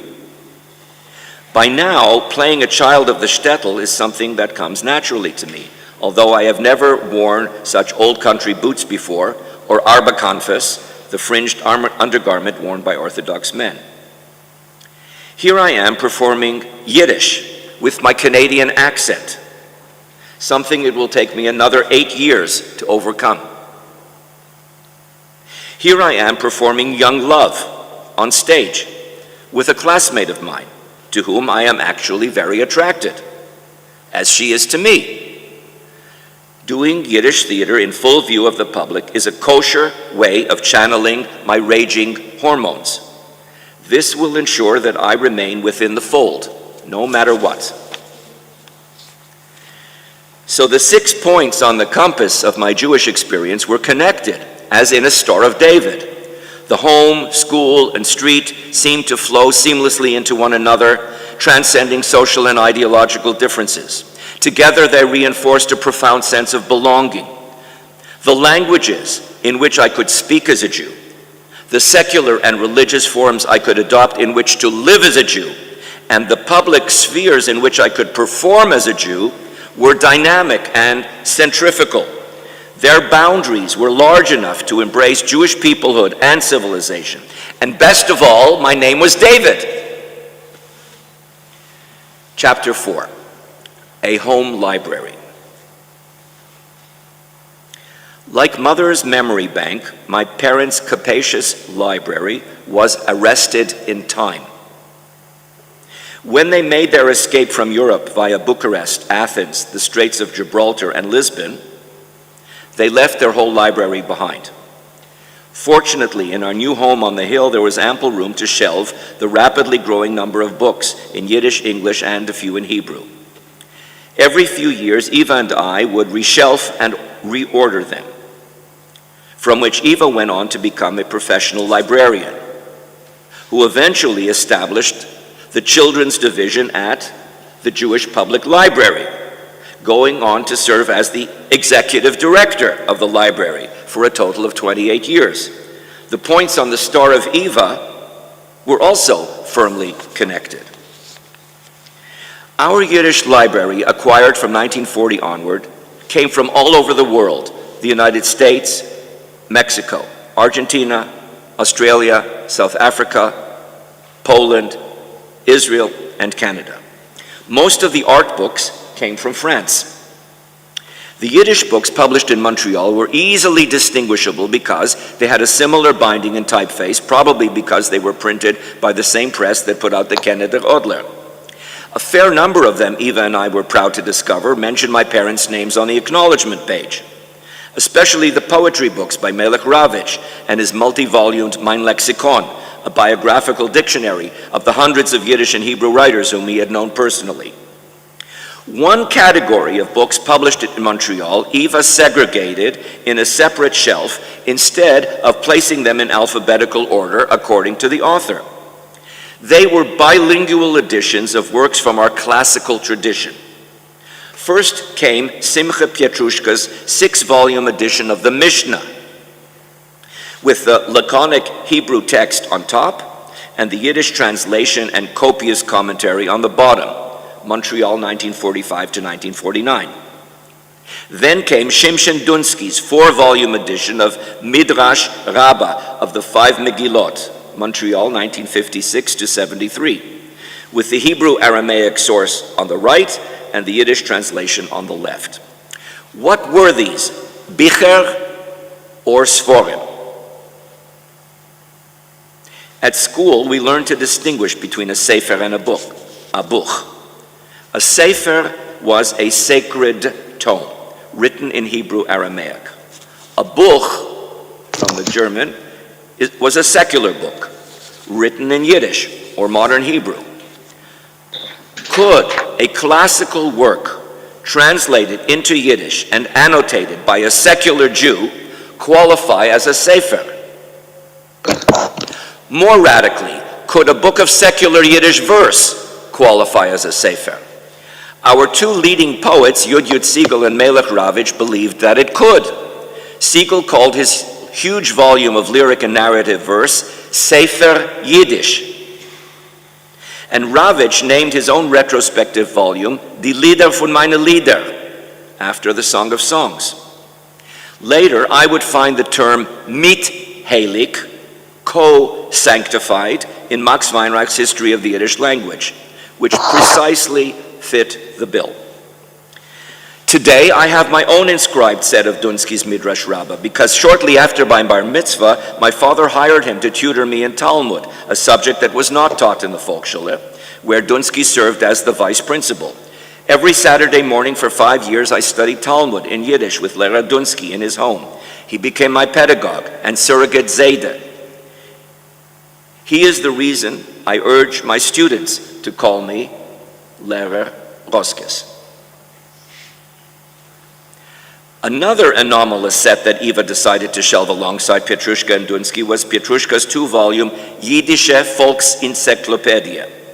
We owned the second edition, published in 1949. According to the Verso, the first had come out in 1943, which means just 3 years after Pietrushka started his life all over again in Montreal. Obviously, like the Mishnah, it had been many years in the making. By Volksenzyklopädie, Pietrushka meant something much more focused and programmatic than a popular Jewish encyclopedia written in Yiddish. He meant to advance a new concept of the folk encyclopedia. Pietrushka didn't distinguish between the big tradition, what's written in Sforim, the halacha, the province of men, and the little tradition, which is Jewish popular culture, which belonged mostly to women and children. His project was utopian. He wanted to restore the broken synapses wrought by secularization, urbanization, and mass immigration. He wanted to turn Yiddish into the highest common denominator, unifying all of Ashkenazic Jewry throughout the world, starting in the New World. Deep knowledge of their master narratives, calendar, customs, liturgy, folk beliefs was, he believed, the surest way to unify and restore a people that was in the process of being annihilated. The Yiddish books in my parents' library provided me with a key that helped me to make sense of the map. These were the hidden vectors that ran between all 6 points of the Star of David. The schools, publications, libraries, and political movements, foremost among them the labor Zionists, that helped maintain the historical link between Hebrew and Yiddish. This was what was working behind the scene. The spiritual, educational, and artistic cadres that worked to restore the synapses, linking the religious civilization of old with the new secular culture. And finally, the cultural activists, called Klal Tuers, the intellectuals and the lehrers who reimagined the Jews as a folk, Surely that was why they inscribed the word folk into the Yiddish names of the Jewish Public Library, the Jewish People's University, and the Jewish People's School. It was the folk that needed to be restored.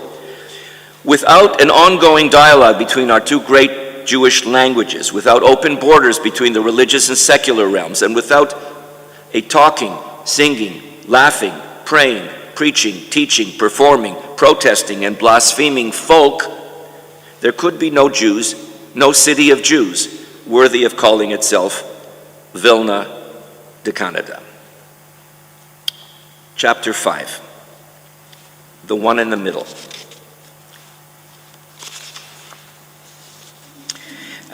As I crossed the bridge of memory back and forth, from Montreal to Vilna and back again, I tried to find some visual support that would bring it all together, beyond my mother's solipsism and stories, beyond my lived experience, and beyond the books in my parents' library. So the first thing I did was to create this 6-point star, made up of 2 interlocking triangles, so that each point was connected to every other point. And then I dug up my favorite photograph from the scrapbook of my turbulent adolescence. Now, in conclusion, I would like to share with you 2 archival photographs that are both iconic and different in complementary ways. One depicts 3 prominent Jewish men, and the other 3 prominent Jewish women. One was taken in Montreal before the Great Catastrophe, and the other was taken in its aftermath. In both, there is someone in the middle holding the other 2 individuals together and apart. So let's see where they take us. The 3 men in the first photograph are obviously men of letters because each has a book or notebook in front of him. These books are just as obviously props chosen by the photographer, probably, as we shall see, because it was taken inside a library. By the looks of him, the patriarchal figure with the flowing white beard and white clerical yarmulke is an important rabbinic figure. So the open book in front of him ought to be a sefer. Not so the closed books in front of the 2 other men who flank him. One is a bareheaded maskil with a nicely trimmed beard, and the other is a man about town sporting a mustache. The 2 bearded men stare straight into the camera, while the third, seems lost in thought. All in all, their pose suggests a level of comfort. They feel quite at home here because 2 have their arms folded, and the third is holding on to the table. These 3 men belong here amidst the polished wooden furniture and bourgeois decor of a room that bespeaks self-confidence, stolidity, permanence. The who and when of this photograph are closely bound up with the where. This plush interior was chosen because it was meant to conjure up the building's sumptuous but invisible exterior, which then explains why this picture was taken when. In 1930, the Jewish Public Library relocated to 4099 Esplanade, a wealthier and more accessible street in what was still the heart of the Jewish neighborhood and just across from Fletcher's Field. A far cry from the earlier space on busy St. Urban Street, the new building had a majestic exterior staircase, balcony, past a luxurious tree, and a small gated courtyard out front. The boardroom, which is what I think this is, of the new library building, would be the ideal setting to welcome back the world-famous Zionist leader and Hebrew-Yiddish man of letters, Reuven Breinen. Breinen was no stranger to Montreal, where he had spent 4 tumultuous years as the editor-in-chief of the Canada Rodler, followed by a short stint as the editor of his own short-lived rival Yiddish Daily. In between, he had co-founded the Jewish Public Library. Breinen appears in the photo as someone who still has some fight left in him, although he seems to be holding on to the table for dear life. So if the occasion for this photo op was Breinen's visit to Montreal to inaugurate the new library building, and combining business and pleasure to visit with his siblings and children who never left town, the other 2 pieces in the puzzle fall into place. Among those chosen to greet him were Rabbi Tzvi Hirsch Cohen and Mordechai Ginsburg. Cohen was the Rav HaKollel, the recognized rabbinic authority of Montreal at the time. a longtime resident of Canada. The day tells you that he arrived in 1889 as a very young man. He was the face of Torah Judaism. Rounding out the threesome was the energetic newcomer. Ginsburg had just immigrated to Canada to join the staff of the Canada Odler. He and Breinen represented the two generations of secular Jewish culture, while HaKohen represented the classical rabbinic heritage. This photo has achieved iconic significance because it brought Breinen, Ginsburg, and HaKohen together at the same table, probably for the first and only time in their lives. It underscored what these men had in common. All three were Litvaks.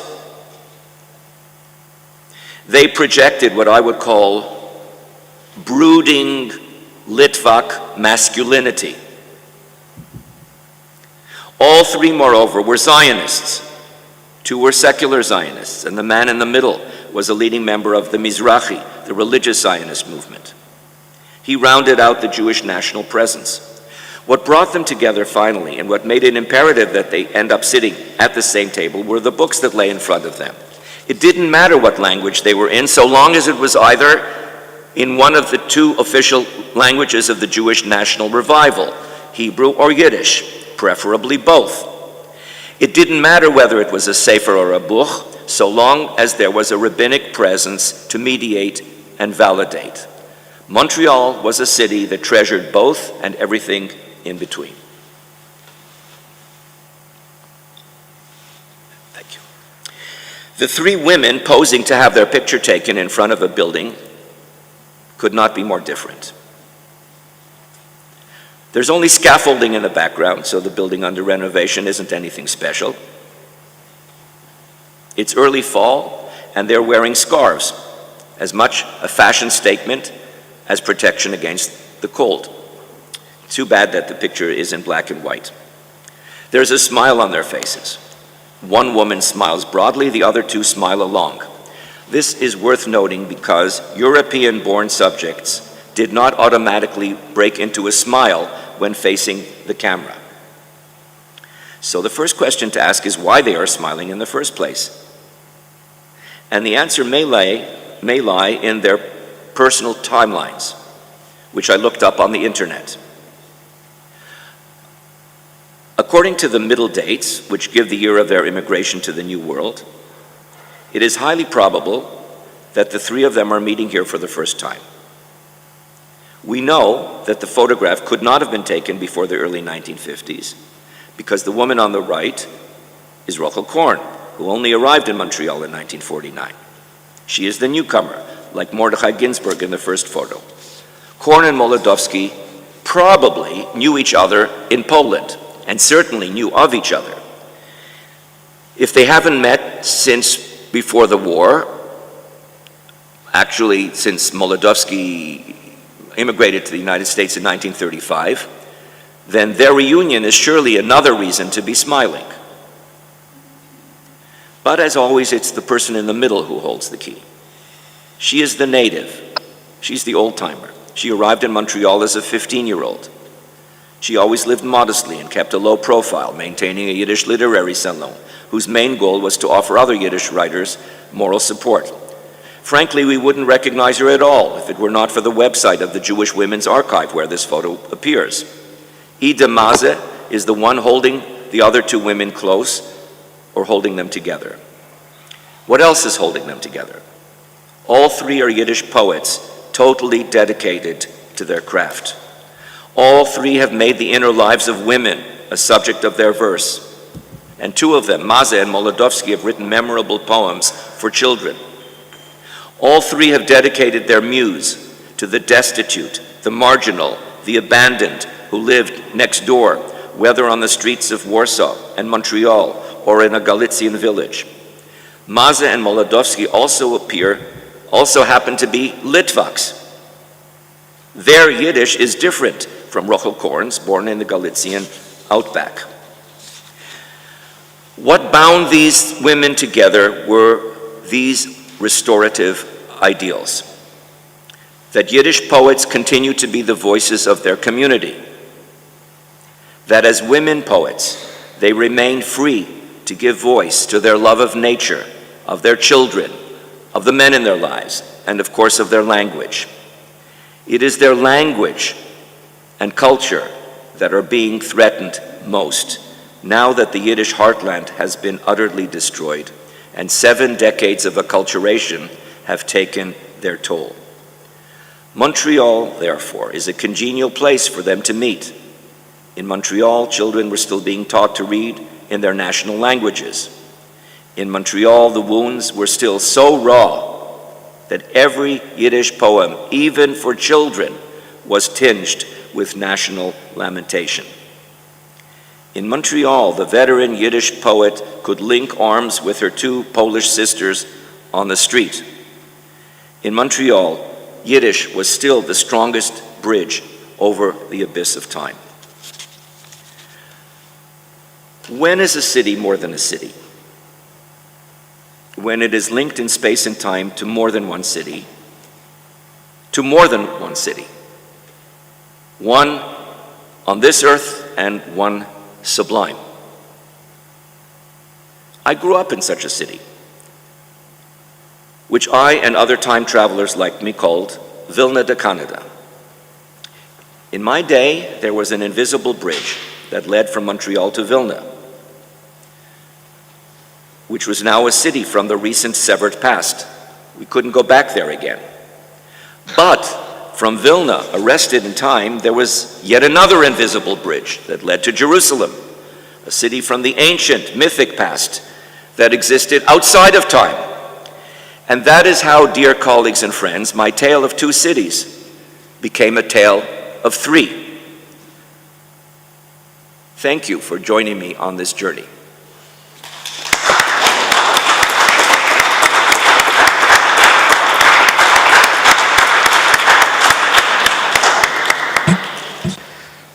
Thank you so much, Professor Roskis. This was really impressive and very moving. Thank you so much. Now, I think we have to, yes, of course. Thank you for a reminder. We have a congratulations, appreciation letter from the Lithuanian Science Academy.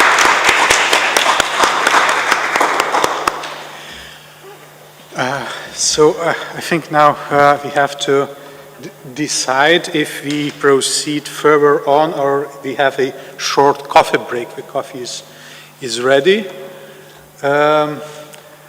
I also would like to ask our colleagues which are on Zoom if Avner Holzmann is here. I don't think he's present.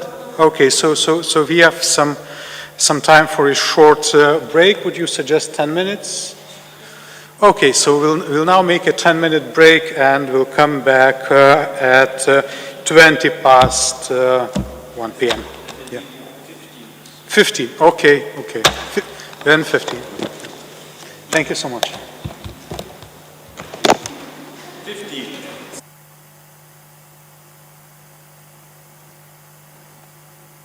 המצלמה שלי לא עובדת, למה? Hello, we are going to start in a few minutes. Yes, just a minute. Yes, are you here? I am here, but my camera is not working. Okay.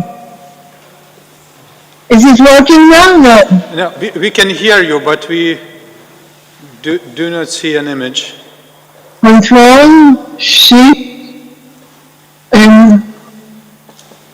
תבדקי לא כיסית אותו בטעות עם יש שם את הידית הקטנה הזאת למעלה, המחסה. אולי כיסית אותו, מה? אני לא יודעת למה היא לא עובדת, היא עבדה אתמול. אני רואה דולק איתה. רגע, ויש ראש נוראים. הנורה קטנה למעלה, דולקת.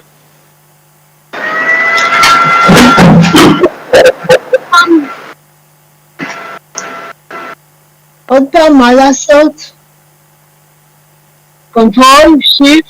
שאלתי, הנורה קטנה למעלה, בראש הלב שלך, את עם לב? בני, אני מתקשרת לצביה בטלפון. אוקיי. לא, אני בפנים, אבל המצלמה לא עובדת. בני, החדר שלך משמיע רעשים ברגע שאתה פותח את המיקרופון. וצביה, באיזה תוכנה את משתמשת? אם את משתמשת בתוכנה או ברשת? בקישור רשת או באפליקציה? אתמול השתמשתי באפליקציה, היום נכנסתי דרך הרשת. לשנות את זה? דרך הרשת קשה לי להגיד, דרך האפליקציה הייתי יכול לתת לך עצה מיד איך לבדוק.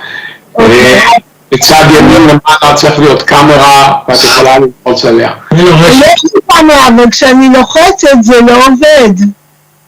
אני לא יכול לעזור, אבל ואני אכנס אחרת.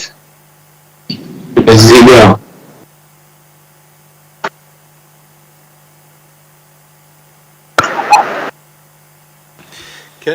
Can we start? So Svea is trying to connect with another way, so we can see her. She's trying. Here she. Okay, so Yes, we'll wait. We'll wait another. Yeah, just maybe 1 more minute. Okay. Yeah. Fine. Okay. Good afternoon, everybody. And how do I share how do I share my text? Share. Yes, Tzvia, we can now hear and see you. Everything is. Okay, but I'm trying to share my text. Everything seems quite okay. Yes, but not the text. I need my text. Okay, there we go. Can you see it? Yes, we can see you.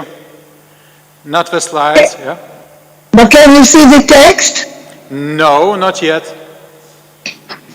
Okay, so try again. Share.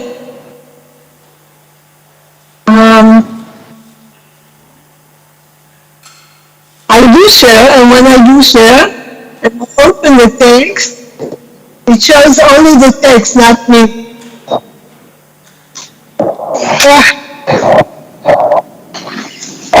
Let's try again.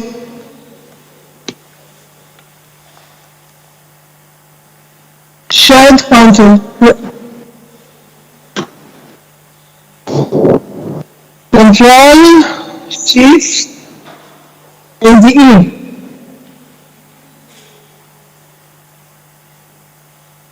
Can you see me now? No. No, not yet. Svea, if you want, you can send me the text and I will share it. This is Neta. Now something is happening. Now we see it. What should I do, Neta? If you want to send me the text, and I will share it for the rest. Okay, I'll do that.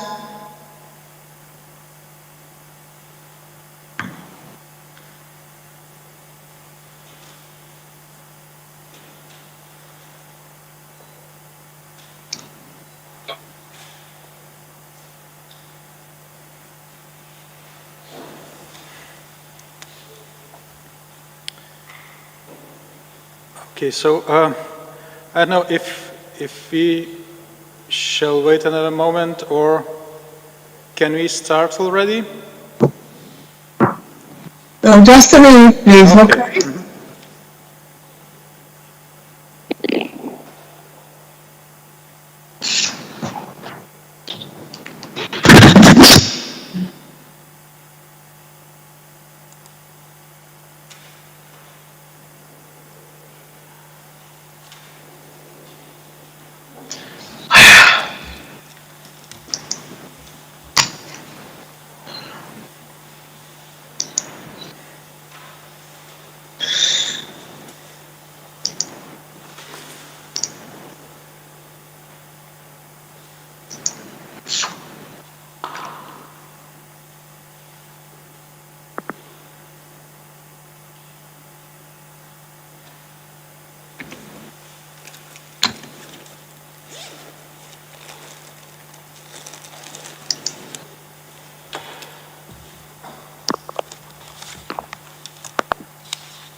Maybe Moti would like to talk first and I will be after him because seem to have a problem.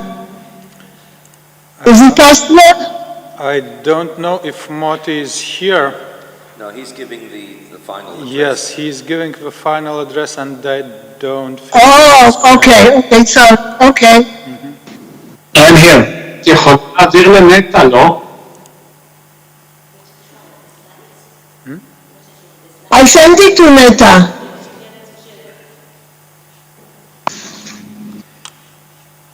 Neta, did you get it? Not yet, but I see Moti is here if Moti wants to, no, I didn't get it yet. But if Moti wants to start, So maybe Tzvia would have a lecture without the text. Sorry, I didn't quite hear you. Neta, did you get it? no, I didn't. What I said is that maybe Tzvia would read her presentation without having the PPT. Maybe she could just speak without Yeah. text. Yeah, so Tzvia, we suggest that you start speaking without the slides. Now wait, but just a minute, Neta, did you get it? I just got it. I'm putting it up now. Okay. All set.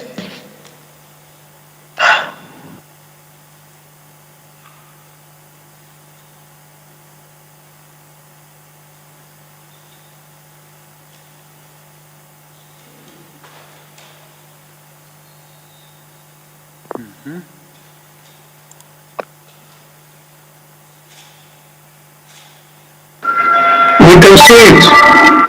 Yes, I think we can see it too. Okay. Yeah. יופי.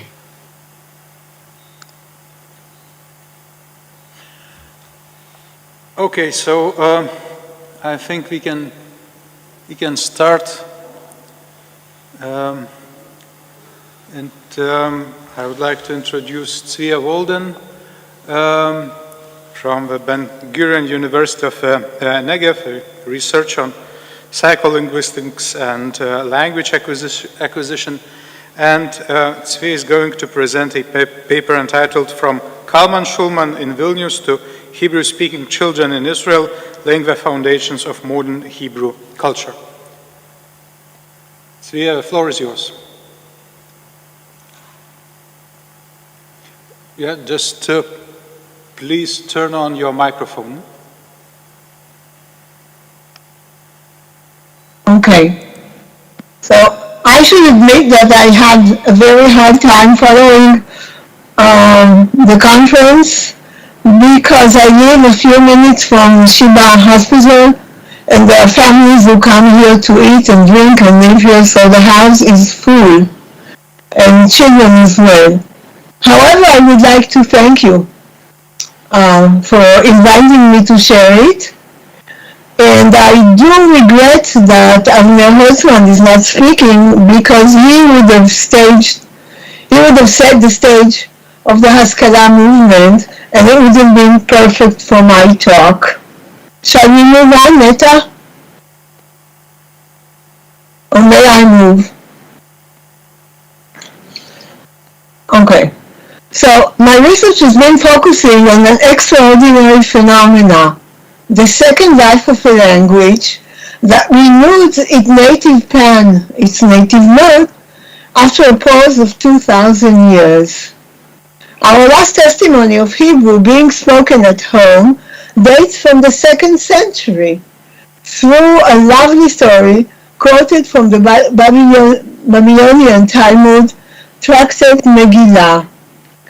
It is about a servant in the home of Rabbi Yehuda Nasi who's using 4 common everyday life words, like a broom and some other words, and the sages who come to visit Rabbi Yehuda Nasi do not seem to understand and do not seem to recognize these words.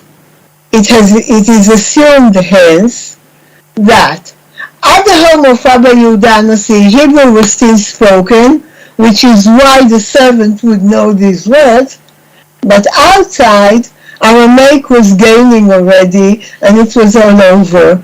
So we imagine that this is more or less the time where Hebrew switched between Hebrew to Aramaic. However, text continued to be written in Hebrew. Prayers continue to be conducted in Hebrew. So linguists are divided as to whether we should talk about the Renaissance, the revival, the rebirth, the restoration, the renewal, and even the emergence of contemporary modern Hebrew. Each term applies, of course, a different narrative of the evolving Hebrew. I once heard Amos Oz talking about Hebrew as being a princess that was up in a tower, sleeping for 2,000 years, and then came the Zionist, touched her leg, and she awakened, which is a lovely, lovely metaphor, but this is not what happened. Hebrew had a life of its own in writing, in discussions, in debates, but the one thing it didn't have is an existence as a mother tongue. So actually, the most amazing phenomena is not only the revival of Hebrew because it is not a real revival, but because it is becoming again a native language.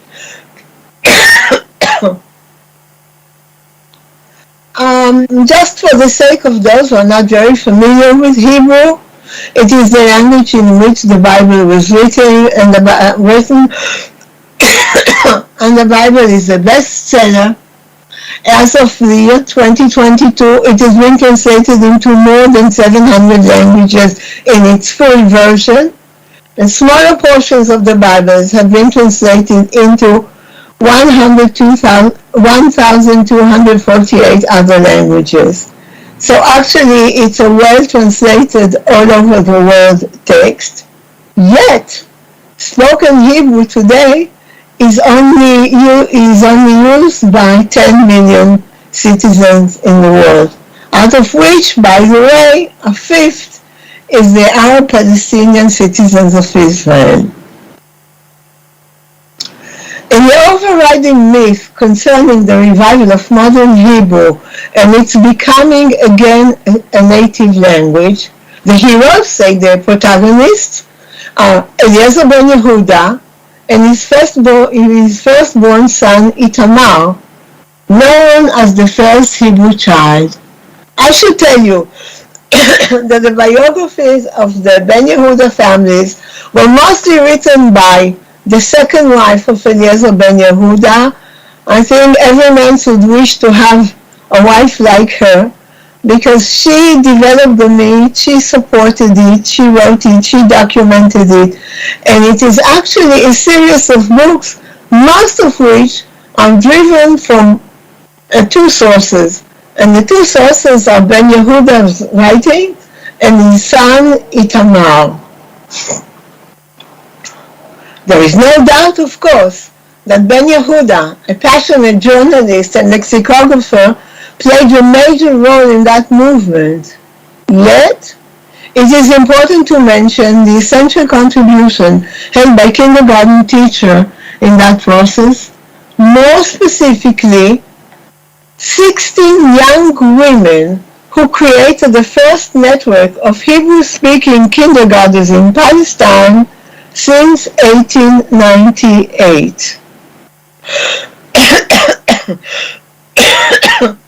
This is a book that I wrote together with another researcher. She was a historian, not a psycholinguist like me.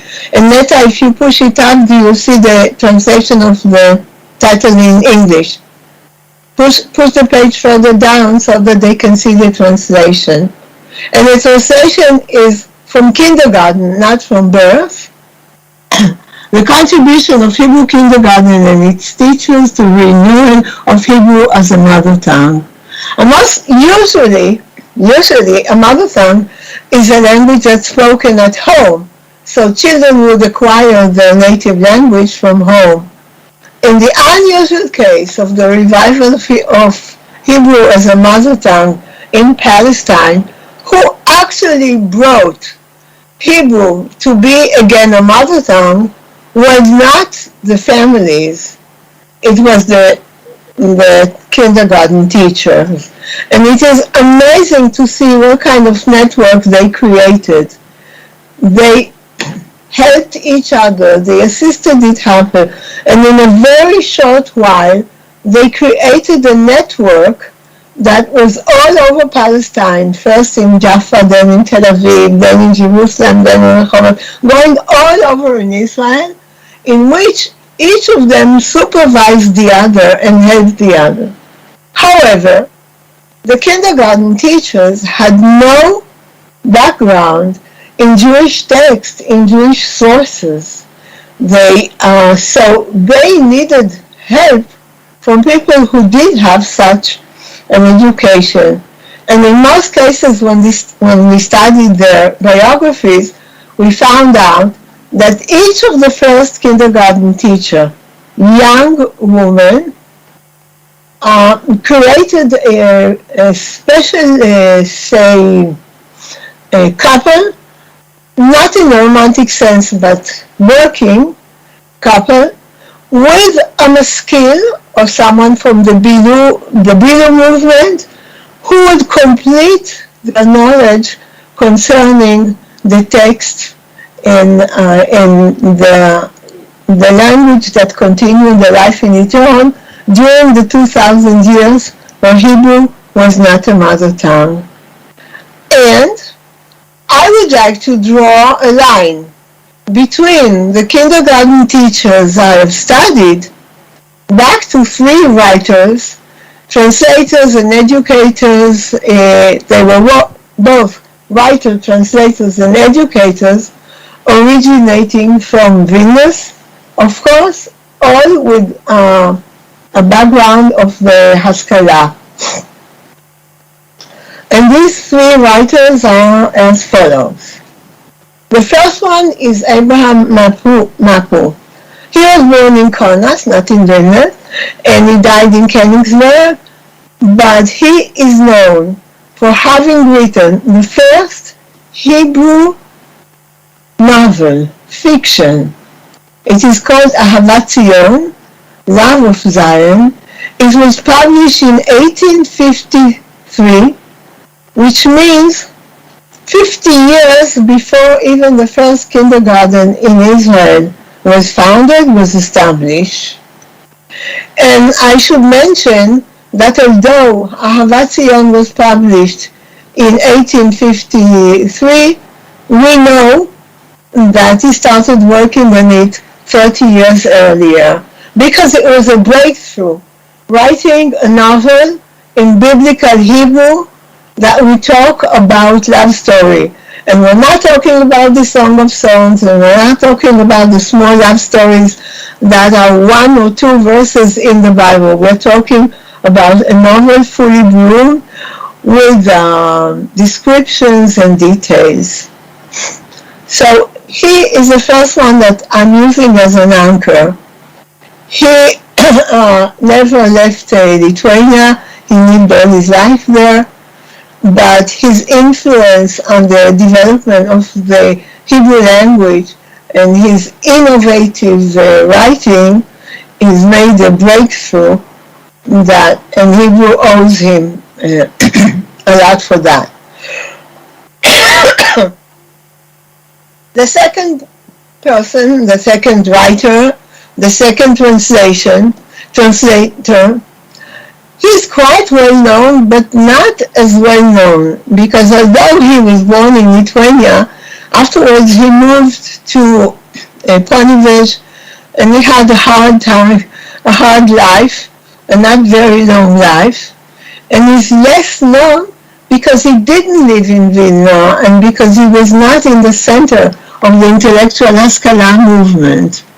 He is known for having translated into Hebrew from German, and I insist, I call your attention, is that the two books that I'm referring to, one of them is a translation of Robinson Crusoe, originally written in English by Daniel Defoe, and the second one is Le Mystère de Paris, originally written by Eugène Sue.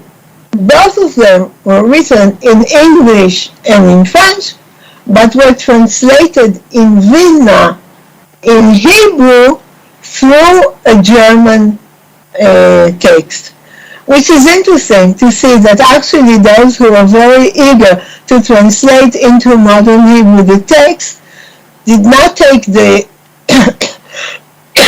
the venue of using the original language, but rather used German as the venue for the translation. Why is Daniel Defoe book so well known in the history of the revival of the Hebrew language? Because there is a beautiful story that Ben Yehuda testifies, is that he was living in the yeshiva, and his Rabbi Blocher, who was attracted to the Haskalah movement, actually did something which was against the yeshiva principle, of course, and against the Orthodox movement, and showed him a book in Hebrew. This book was the translation of Robinson Crusoe. It is not called by the same name because the translator chose to quote from Ben Sira rather than to translate literally the name. It is called Kur Ori. And it has become known because Ben Yehuda testified that after having read this text, he became convinced that Hebrew could become a vernacular language and Hebrew must be spoken, but he made the relationship between Hebrew and Palestine, which the other Haskalah people did not necessarily make. Karen Dubnov, who studied, Neta, go back please. Karen Dubnov from the Israeli Academy of Hebrew Language studied this translation, the first 5 chapters, and she believes, or she attributes, the innovation of this translation to the quantity of names of instruments used in everyday life that Robinson Crusoe reports, that he mentions. But I'm not so sure this is an innovation, because already we have lots of instruments and containers that are mentioned in the Mishnah. And the innovation in vocabulary is only a part of innovation. The most important innovation is in the syntax, not only in vocabulary.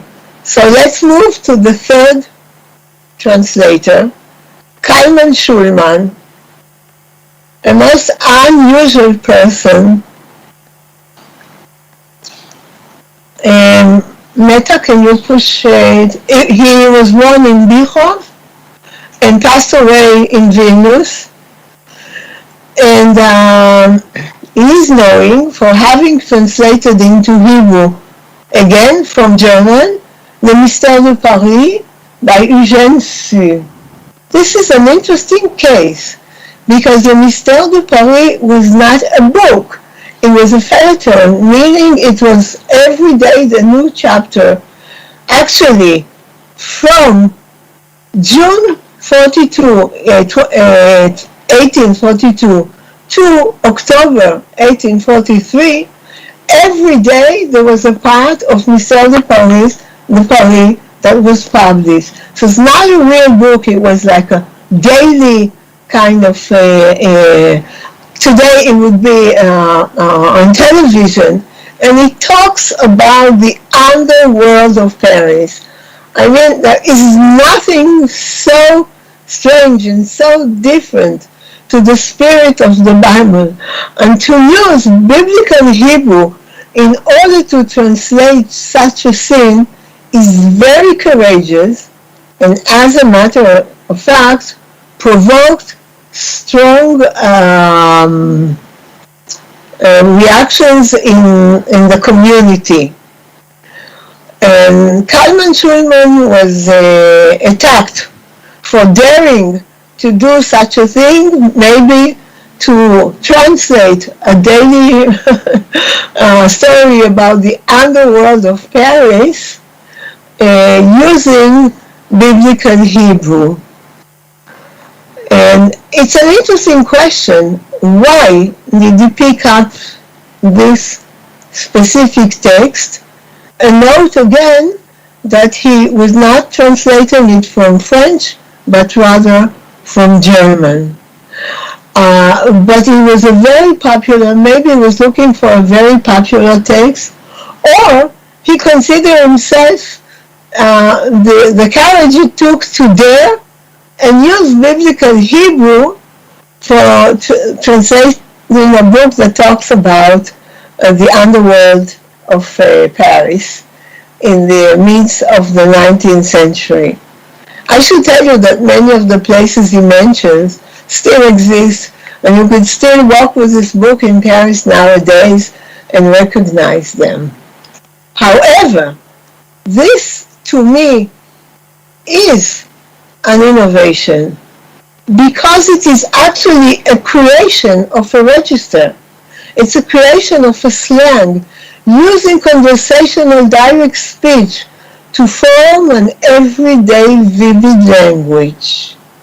Hence, enriching the language through the creation of a spoken register, for me, is a way of laying the foundation for a future creative Hebrew culture fully bloom. I mean, dare and use biblical language to describe the underworld in Paris, to me, is a breakthrough. And to me, this is what actually led the future teachers in kindergarten in Israel to dare and use Hebrew in their everyday life, although the children were not speaking Hebrew at home, and most of the families did not know Hebrew, or definitely didn't speak any Hebrew. So I tend to compare the choice of Kalman Schulman, the daring choice of Kalman Schulman to use biblical Hebrew for that translation, with the courage and the spirit of these very young women, 16 young women, to create a network of kindergartens that did not exist, that had no other foundation, that they had to start from nothing. So, of course, everybody likes to talk about Ben Yehuda and his son and the first Hebrew child, but I consider to be the first Hebrew children, the children who went to this kindergarten, and the children whose kindergarten teachers understood that they had to keep a tie with Hebrew written in a prayer, in philosophy, a language that was vivid and handled on a life of itself, to let it become again a mother tongue, which is a phenomenon that has nothing of its kind all over the world. So for me, this is the comparison between daring to use biblical Hebrew by a maskil in Vilna and daring to create a network of kindergarten children in Israel, Hebrew-speaking kindergarten in Israel.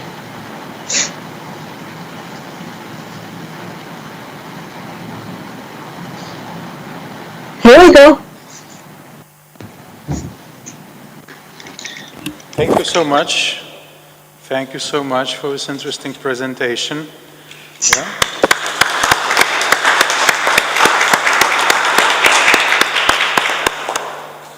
And now we are right on time to start our last presentation, the final lecture, which will be delivered by Professor Moti Zalkin from the Ben Gurion University of Negev. Professor Zalkin is a researcher of the history of Lithuanian Jews, and I think his lecture will, in a sense, sum up our presentations and discussions in this conference. Professor Zalkin is going to speak about the intellectual heritage of Lithuanian Jewry, reflections and thoughts. Thank you so much. I'm trying to, okay, this one, just a minute. Okay. Yes, that's fine. Yeah. Do you hear me? Yes, we can hear and see the slides. Okay. Dear Chairman, colleagues and friends, Labaniana, good afternoon. With your permission, I will start with two preliminary comments. First, I would like to thank the Lithuanian Academy of Sciences for organizing this conference. Academic cooperation between Lithuania and Israel in various fields is not a new phenomenon, of course, and began already in the early 90s of the previous century. One of the main issues which was given preference in this cooperation was the history of Lithuanian Jewry, as evident in the large number of academic studies that have been published since then. However, despite the cooperation of Israeli historians with local institutions, such as the Lithuanian State Historical Archive, local archives in various towns in Lithuania, Kaunas, Šiauliai, Kėdainiai, as well as the Lithuanian Historical Institute, the National Library of Lithuania, and several local universities, Vilnius University, Vytautas Magnus University in Kaunas, and VGTU. This cooperation usually took place on a personal basis.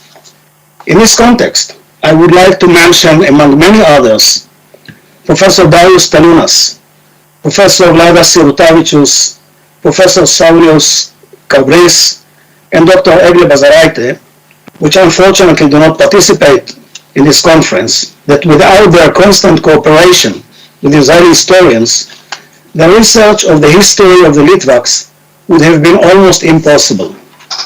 I hope that the honorable patronage of the Academy of Sciences in both countries will contribute to the expansion of this cooperation. The second comment is of a personal nature. Upon receiving the invitation to take part in this conference, my first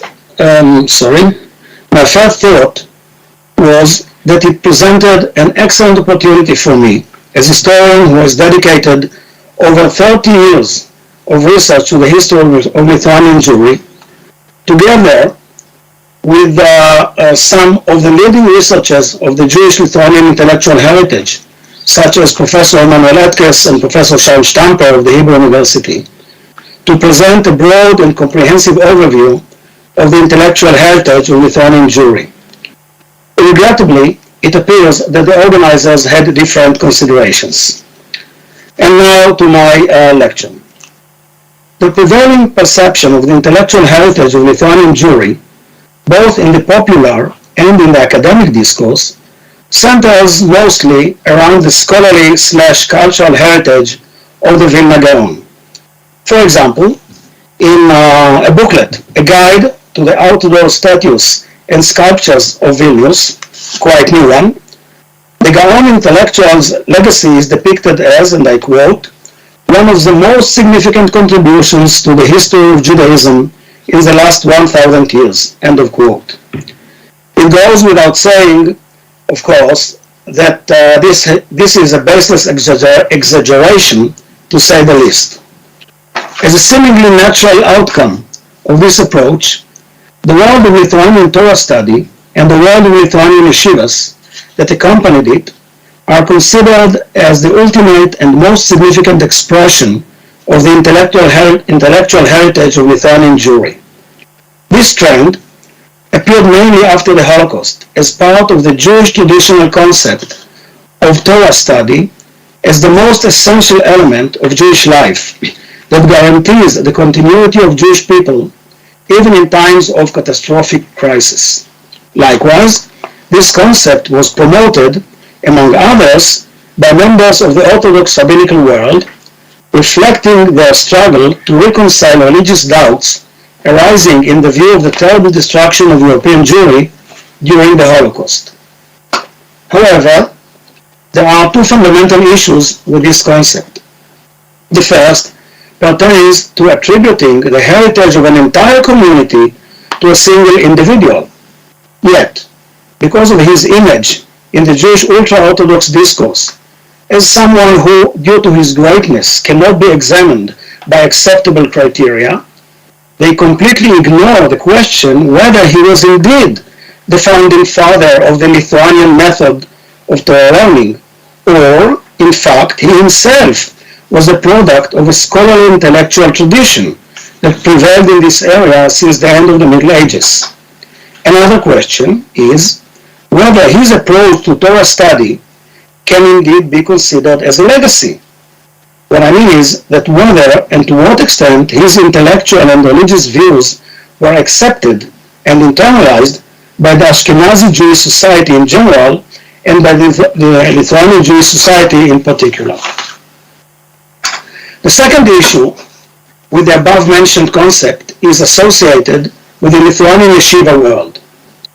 It is crucial to remember that contrary to the historical portrayal often presented by contemporary ultra-Orthodox circles, this was a distinct group that constituted a relatively small percentage of the traditional Lithuanian Jewish society. According to established estimates, at its peak, the circles of Torah scholars in Lithuania included no more than a few thousand rabbis and students, representing a modest portion of the overall society. And as you can see in the slide, this is a group of yeshiva students from Panevėžys, or as in Israel we call them Panevėž. They don't look as yeshiva students today, but this is a typical yeshiva class of those times. In essence, this perspective assumes that the intellectual heritage of the Lithuanian Jewish society was exclusive to this group and to them alone. Furthermore, concerning the extent of influence these circles had on the broader local Jewish society, historical research indicates that they formed a relatively closed and self-perceived elite group. Their attitude towards the common Jew ranged from indifference to disdain. A byproduct of the two issues I have outlined is the assumption that the Lithuanian yeshivas played a central role in implementing the Gaon's legacy. However, this argument hasn't been thoroughly examined or conclusively proven, at least to the best of my knowledge. While the founders of the first yeshiva, particularly Rabbi Chaim of Volozhin, considered themselves students of the Gaon, it remains unclear whether his scholastic and spiritual concepts, including his keen interest in the Jerusalem Talmud, in Jewish mysticism, and acquiring fundamental knowledge of sciences for understanding and interpreting various issues discussed in halachic literature, as we heard from Professor Lubotsky, were dominant in the study halls of these yeshivas. And when viewed from the perspective of the yeshivas known today as Lithuanian yeshivas, or at least as they are known in Israel, the answer to these questions appear to be at the very least, negative.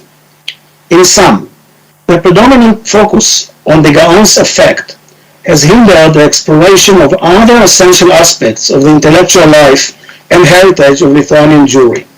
Consequently, we often observe a near complete disregard for other facets of Lithuanian Jewish intellectual life, and its contribution not only to the Jewish world, but also to broader Lithuanian society and humanity. Having said that, I would like to propose a new or other perspective for examining the intellectual heritage of Lithuanian Jewry, both in general and with particular focus on Vilnius and Kaunas Jewry. My argument posits that the most significant intellectual heritage of Lithuanian Jewry is intellectualism itself, a multifaceted phenomenon that extends beyond, far beyond, the rabbinical and yeshiva world. To substantiate this claim, let's journey back in time to the early 19th century. These were the years when the initial steps of the Jewish Enlightenment took place in Lithuania, particularly in Vilnius. Vilnius stood as one of the pioneering and most influential centers of this emerging phenomenon across Jewish Eastern Europe, significantly shaping the modernization process of East European Jewry as a whole. In fact, already many years ago, I was preoccupied with the question, why in Vilnius? Why in Lithuania? My answer lies in the inherent rationalism and intellectualism deeply ingrained in the worldview of this society. These traits provided fertile ground for the implementation of the principles of the European Enlightenment, with rationalism and intellectualism serving as two of its fundamental tenets. Contrary to the perception of some of my colleagues, who view the Enlightenment as a phenomenon confined to a select group of philosophers, writers, doctors, and poets, as we have heard in this conference, one of the central findings from the study of the Lithuanian Jewish Enlightenment is that owing to the unique nature of this society, the Enlightenment here was a far-reaching phenomenon. It encompassed a broad spectrum of contemporary Jews, such as teachers, students, and others, just common people, many of whom we would not categorize as intellectuals in the modern sense of the term, but who said that intellectualism and enlightenment are synonyms. Moreover, it is evident that the number of individuals exposed to this worldview who internalized it and shaped their lives in accordance with the principles of the European Enlightenment far exceeded the number of rabbis and yeshiva students. Indeed, one of the most enduring legacies of the Jewish Enlightenment in this region was its educational system, though regrettably did not discuss in depth in this conference, which commenced in its operation in the second decade of the 19th century, beginning with the establishment of the first modern Jewish school in Vilnius as early as 1812, and extending throughout the 19th century. This system included kindergartens, elementary schools, gymnasiums, vocational schools, catering for both girls and boys, as elucidated by scholars such as Saulus Kobris, Eliana Adler, and others. In this context, it is crucial to highlight the Tarbut education network. And for my Lithuanian colleagues, you can see up there, Kalbeke Baishkai. This is the Lithuanian translation of the title of this book. In this context, this organization, operating more than 200 modern schools, kindergartens, teacher training seminars, and libraries in Lithuania alone, many more than in Poland, left an indelible mark on the intellectual development of hundreds of thousands of Jewish students. Its influence extended not only throughout Lithuania, but also across Europe and even reached the land of Israel. Tarbut played a pivotal role in shaping the modern Jewish education and culture. And as we learned from the research of scholars Benjamin Athens and Alex Waldman on East European Jews in higher education, many graduates of the above-mentioned schools pursued academic education as well. Moreover, based on preliminary findings from our recent comprehensive research on the development of Jewish bourgeoisie in Lithuania from the mid-19th century until World War II, approximately 3,500 young Lithuanian Jewish men and women studied medicine, dentistry, pharmacy, and nursing at prestigious universities across Europe. And what you see in the slide, this is the staff of the Jewish hospital in Kaunas in the late 30s. And not all the staff are in the slide, so you can imagine the size. And there were other hospitals, Jewish hospitals, in Panevėžys and in Vilnius, but Vilnius was in Poland at those times, even though it was not a Polish city. But there were Jewish doctors and pharmacists and dentists all over Lithuania. Moreover, about 1,000 young Jewish men and women pursued engineering degrees, not to mention those who studied law, sciences, humanities, and social sciences. They pursued their education both at local universities and at institutions across Russia and Central and Western Europe. This remarkable drive for education helps elucidate the prominence of globally renowned Jewish scientists who either grew up and were educated in Lithuania or hailed from families of Lithuanian Jewish immigrants. These individuals not only embraced the profound significance of intellectualism, but also made significant contribution to their respective fields. Notable figures include the mathematician Hermann Minkowski, which you can see at the bottom left, right? And for those who don't know him, he was he taught Albert Einstein mathematics. His brother, physician and physiologist Oskar Minkowski, above him, renowned for his groundbreaking research on diabetes and the insulin, both grew up in Alexotas, a small suburb of Kaunas. The Nobel Prize-winning chemist Aaron Krug and the cardiologist Bernard Lown, which you can see here, credited with the development of the defibrillator, to mention but a few. Therefore, it is undeniable that the perception of the academic education as a central element in the cultural world of Lithuanian Jewish society deserves recognition as an integral part of the intellectual and cultural legacy of this Jewry. However, this heritage was by no means confined solely to the Jewish society.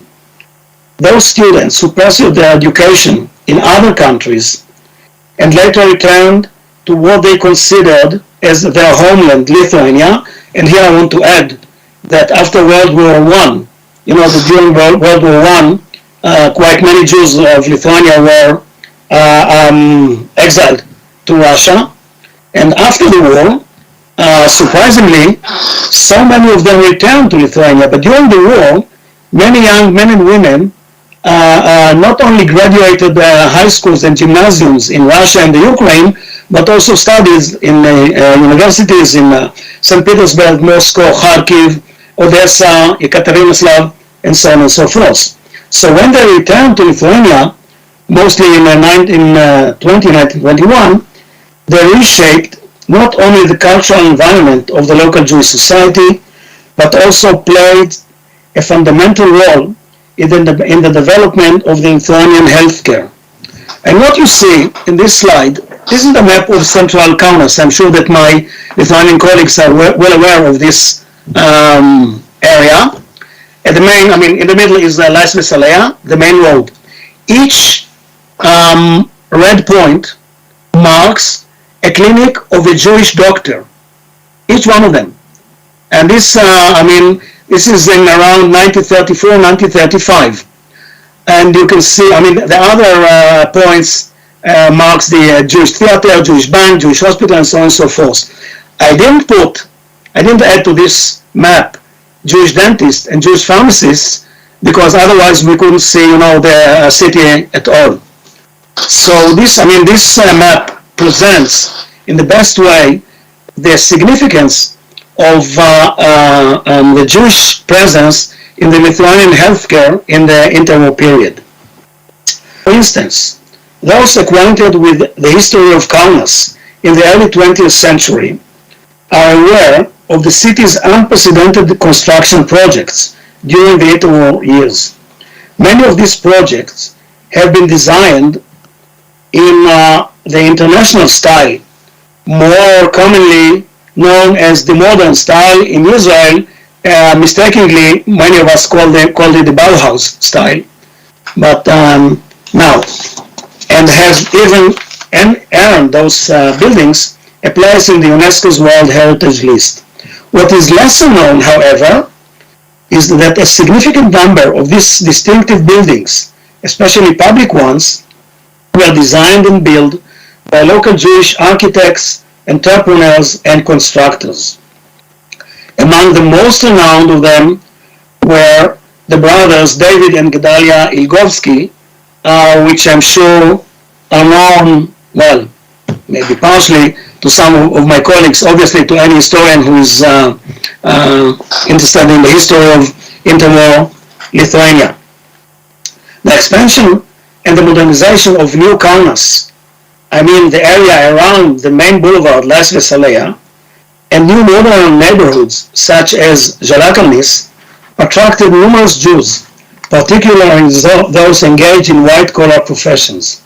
In a short span of time, a new Jewish community emerged, characterized by a new cultural code, rooted in the lifestyle of the European bourgeoisie, which markedly differed from the prevailing norms in the traditional Jewish society, as you can see in those photos. For instance, at the bottom left, you see this guy with this hat. His name was Nehemiah Arbeitblatt, the most known artist in Kaunas in the interwar period. He was a sculptor and artist and so on and so forth, but you can see by the appearance of these Jews that this is a new and another community. This distinct cultural and intellectual environment was notably reflected in the institutions serving this community: modern schools, gymnasiums, libraries, theaters, banks, hospitals, cafes, bookstores, and more. Regarding this unique cultural code, not only did many young men and women who grew up along Laisvės alėja and its neighboring streets pursue university studies in distant countries like Germany, France, Switzerland, and Italy, but another noteworthy finding from the above-mentioned study reveals a significant delay in the age of marriage of both men and women, often postponed until after completing their internship. And I'm sure that, like many of you would agree with me, that if the average age of marriage in this society is in between 28 and 30, and this is quite remarkable phenomenon. The character of modern urban Jew, generally discussed within the context of either Central Europe or in the context of the development of large new urban centers, such as Warsaw or Odessa. It is also often explored in the context of the great Jewish immigration, particularly to America. The case of Kaunas, which I cannot delve into extensively due to time limit, uniquely illustrates this phenomenon, which was similarly prevalent in many other cities in Eastern Europe of comparable scale. This cultural transformation was not exclusive to Kaunas. It had a substantial impact on young Jews throughout Lithuania.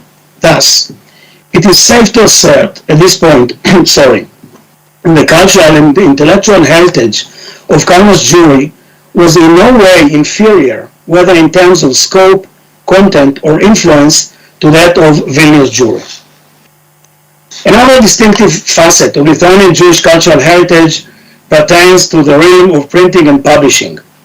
The functioning of both the yeshiva world and the above-mentioned educational system and modern libraries was largely dependent on the availability of books that yeshiva students, school and university students could study.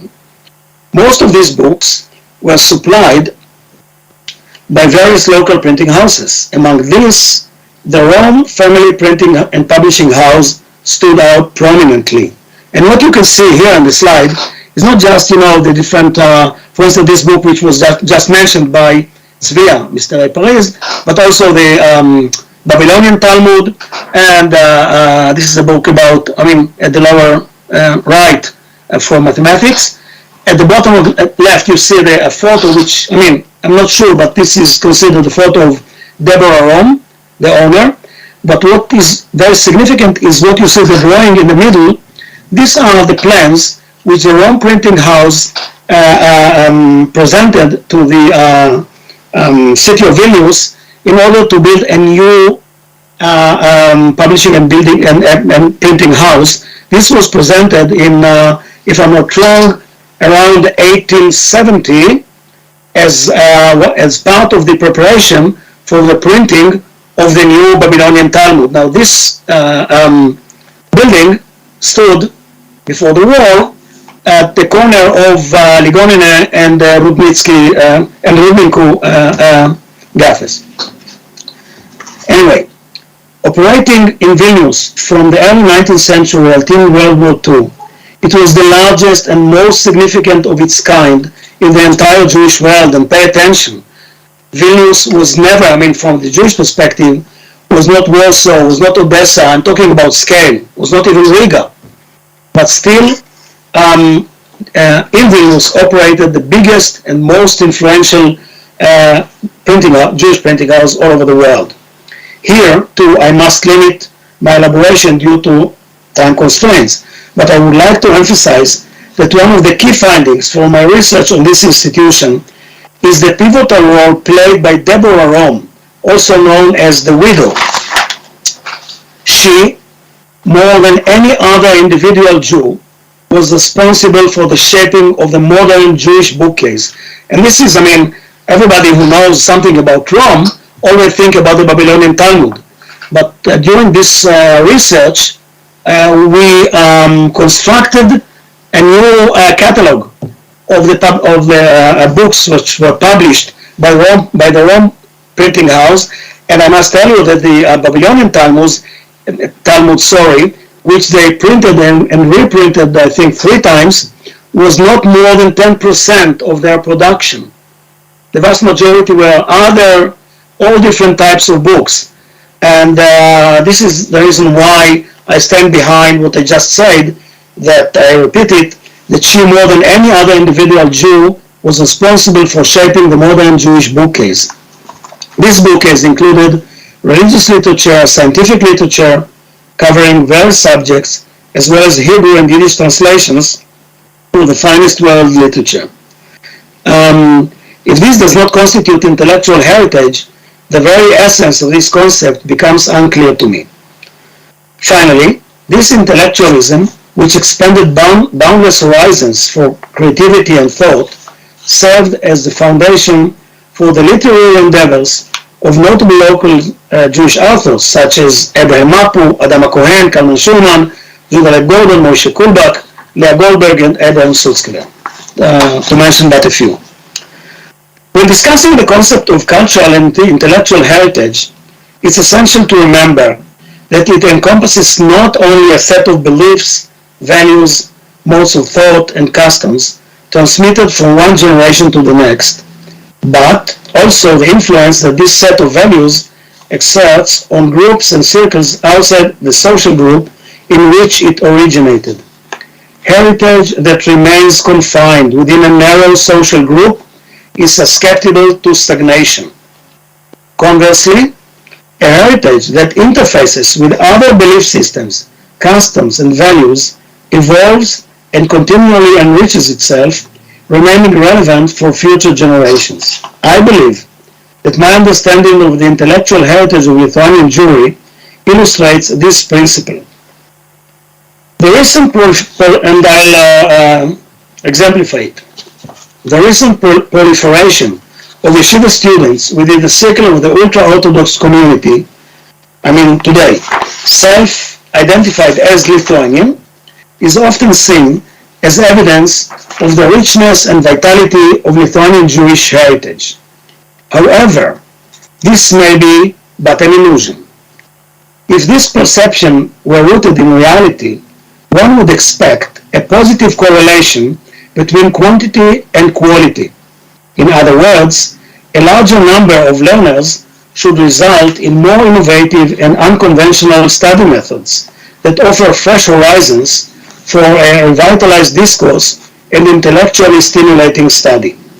However, since the time of Rabbi Chaim of Brest, which is over a century ago, this scholarly world, aptly described by Immanuel Etkes as a society of learners, has not significantly developed new or enriching study methods. Most of those known today as great rabbis or gdolim, that is, exemplary figures, are recognized mainly for their exceptional memory rather than for innovative new study models. By the way, this dilemma was extending to the artistic world of Lithuanian Jewry, and believe it or not, there was such a world. As early as the late 19th century, Mark Antokolsky, who was born in Vilna, a Jewish boy, the talented and well-known Vilnius-born Jewish artist, and the most, I must add here, the most famous Russian sculptor in the second half of the 19th century, he designed, what's going on here? Sorry, it's it's an old version of this. Okay, sorry, I apologize. He designed two portraits depicting two of the most prevalent types of Jewish Torah learners, the erudite, Baki in Hebrew, and the innovative, Harif in Hebrew. In historical observation, the erudite model predominates. Moreover, this world has retreated, the yeshiva world, retreated into itself, reducing its point of contact with the surrounding society, let alone its influence. Conversely, the other facet of the intellectual heritage of Lithuanian Jewry, as mentioned above, as well as others, have become indispensable assets of modern Jewish society over the past century. It is unnecessary to elaborate on the central role of the modern education system in the contemporary Jewish world, as we heard from Professor Roskis, as well as the notable presence of Jews in the academic and scientific domains. Yet, despite the significant passage of time, the popular discourse continues to limit the intellectual heritage of Lithuanian Jewry to the rabbinical scholarly world. And why? So one possible explanation is that this seems to be the only social group that associates itself with historical Lithuanian Jewry, primarily through the widespread use of the term Lithuanian, Litai, Litvak in the political and yeshiva context, especially in the public discourse in Israel. Needless to say, this does not signify any direct or substantial connection to the world of historical Lithuanian Jewry.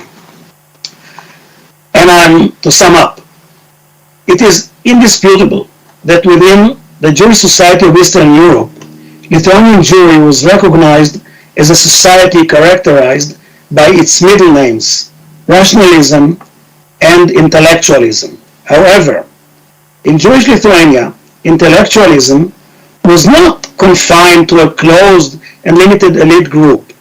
What was an integral part or integral element of the local Jewish society. In other words, for this community, intellectualism was not merely a profession, but rather a tangible phenomenon and a way of life. Achulabay, thank you. I continue, but Thank you very much, Professor Zalkin. Really, many applause. I hope you've heard it from our hall. Yeah, that's fine. No problem. Yeah. I just don't know how to unshare, but okay. Yeah. Thank you so much for this interesting and also polemic presentation. And now I would like to open the floor for our discussions, which we didn't have after the first session. So I would like to remind you that we had two key speakers at this session, Professor Roskis and Professor Zalkin, and Professor Walden spoke about the traditions of Haskalah literature and Hebrew language, and also the morning session. The presenters are also here, except for Giedrė Jankevičiūtė, so everybody is welcome to ask or comment. Yes, I see a hand raised by Professor Bartal. Professor Bartal, please, yeah. We cannot hear you. And you can see. Oh yeah, no. Yeah. I would like to thank Professor Zalkin for his most illuminating critical approach that he has presented here. And of course, everything he says is correct, but I would like to elaborate a little bit on the real missing aspects in this conference. First of all, there are some, I would call, white elephants in the room here.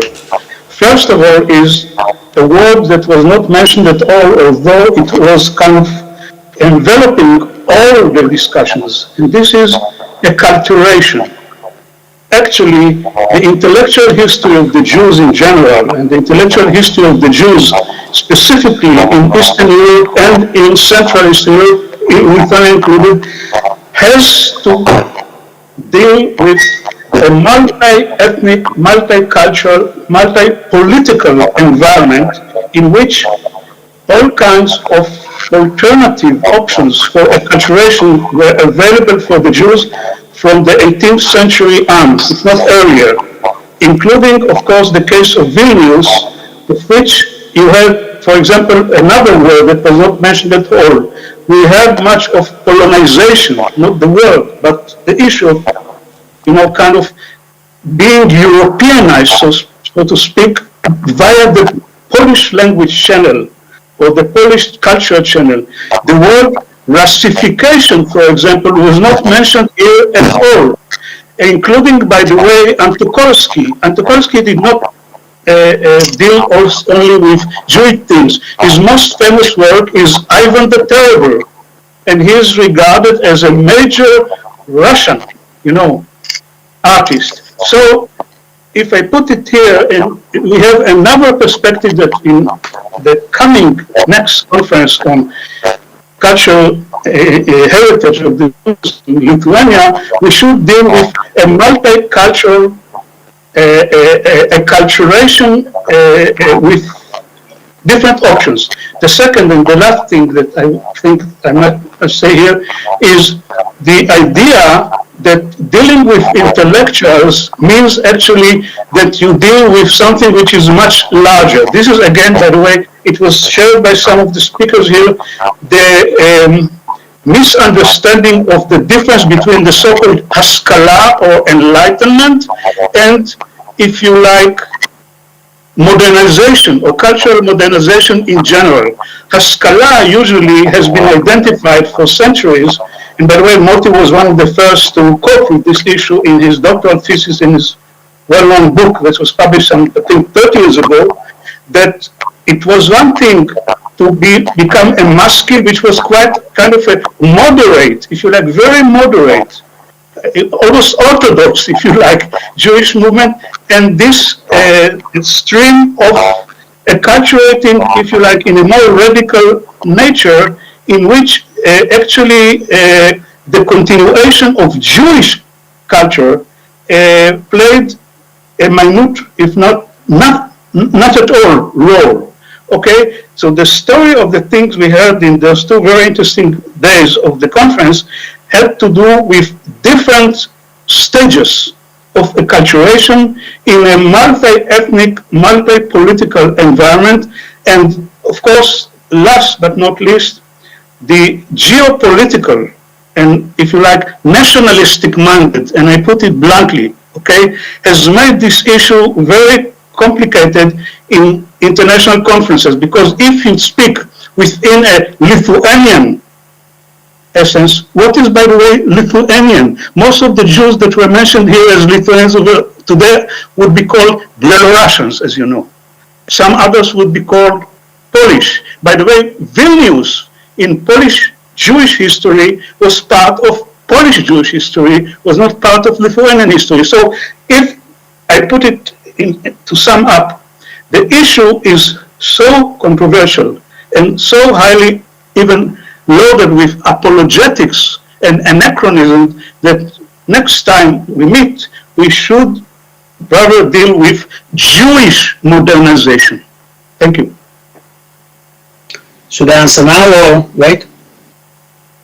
Mr. Chairman, can I reply? Yes, of course, you can answer. Yeah. Thank you, Professor Bartal. Do you hear me? I hear you. Yeah, okay. Thank you. Loud and clear.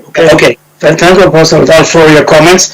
Obviously, about acculturation, I agree, but we should remember that the story of Poland and the story of Lithuania is different. And I dedicated, I think, half of my lecture to independent Lithuania.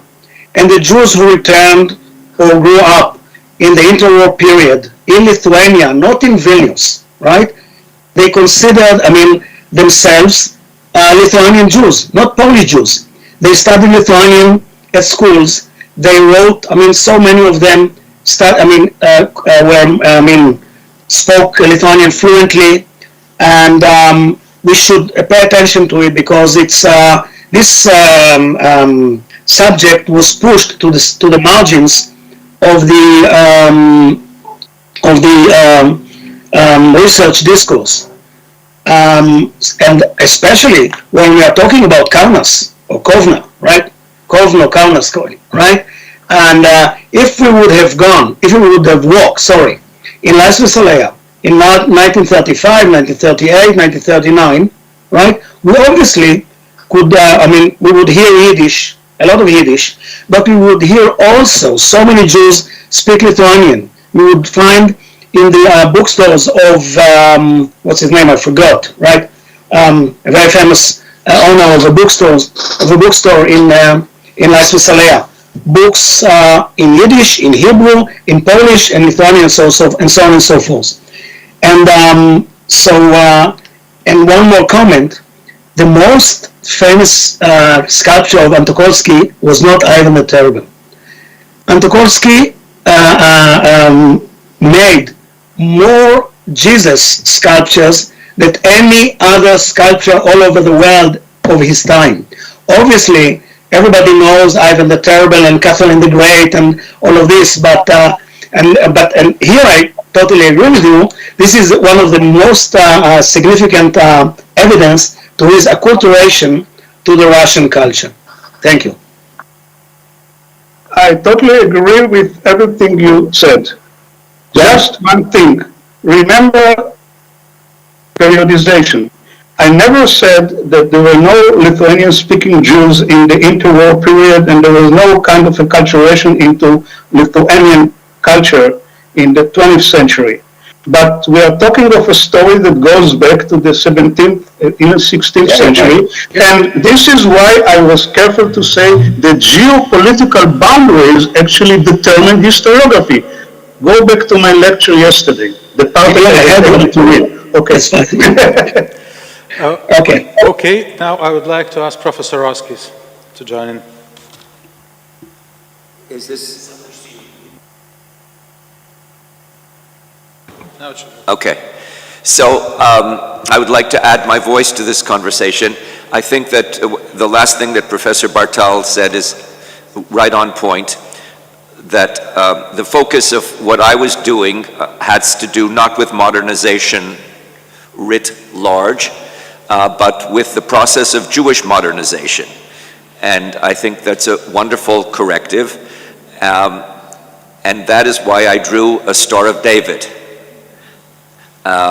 it wasn't just because it was a convenient way of joining 6 points, but obviously I was making a larger statement, namely that the most, as I experienced it and as I see it really as a cultural historian, because I'm coming to this in 2 ways. I lived the story that I told, but I didn't tell it to you the way I lived it. I tried to stand back and to conceptualize it in a way that I couldn't have when I was 16 years old or 20 years old. So the Jewish star is a wonderful shorthand for a community that modernized Jewishly. And that is what I thought, that is how I understand the cultural revolution of Jewish Vilna, and how that cultural revolution was transplanted into the New World. So we were very lucky that we did not have to, by the time I was born, anti-Semitism had already waned. And yes, there was no public school system, there was only a parochial school system. You had to choose between Catholic and Protestant. But again, by the time I was born, there were already Jewish day schools. You had to pay taxes to the Protestant school board and pay tuition to send your children to a Jewish school, but you could send your children to a Jewish school, and then when you graduated, you had accreditation. So the points on the Magen David are actually quite interesting. Public spaces. So we were all students of Jacob Katz, the great Jewish sociologist, historian, who was the first to point out that what the Haskalah, the Jewish Enlightenment, wanted were neutral spaces. Jews wanted to be able to mix with the general population. Where could you do that?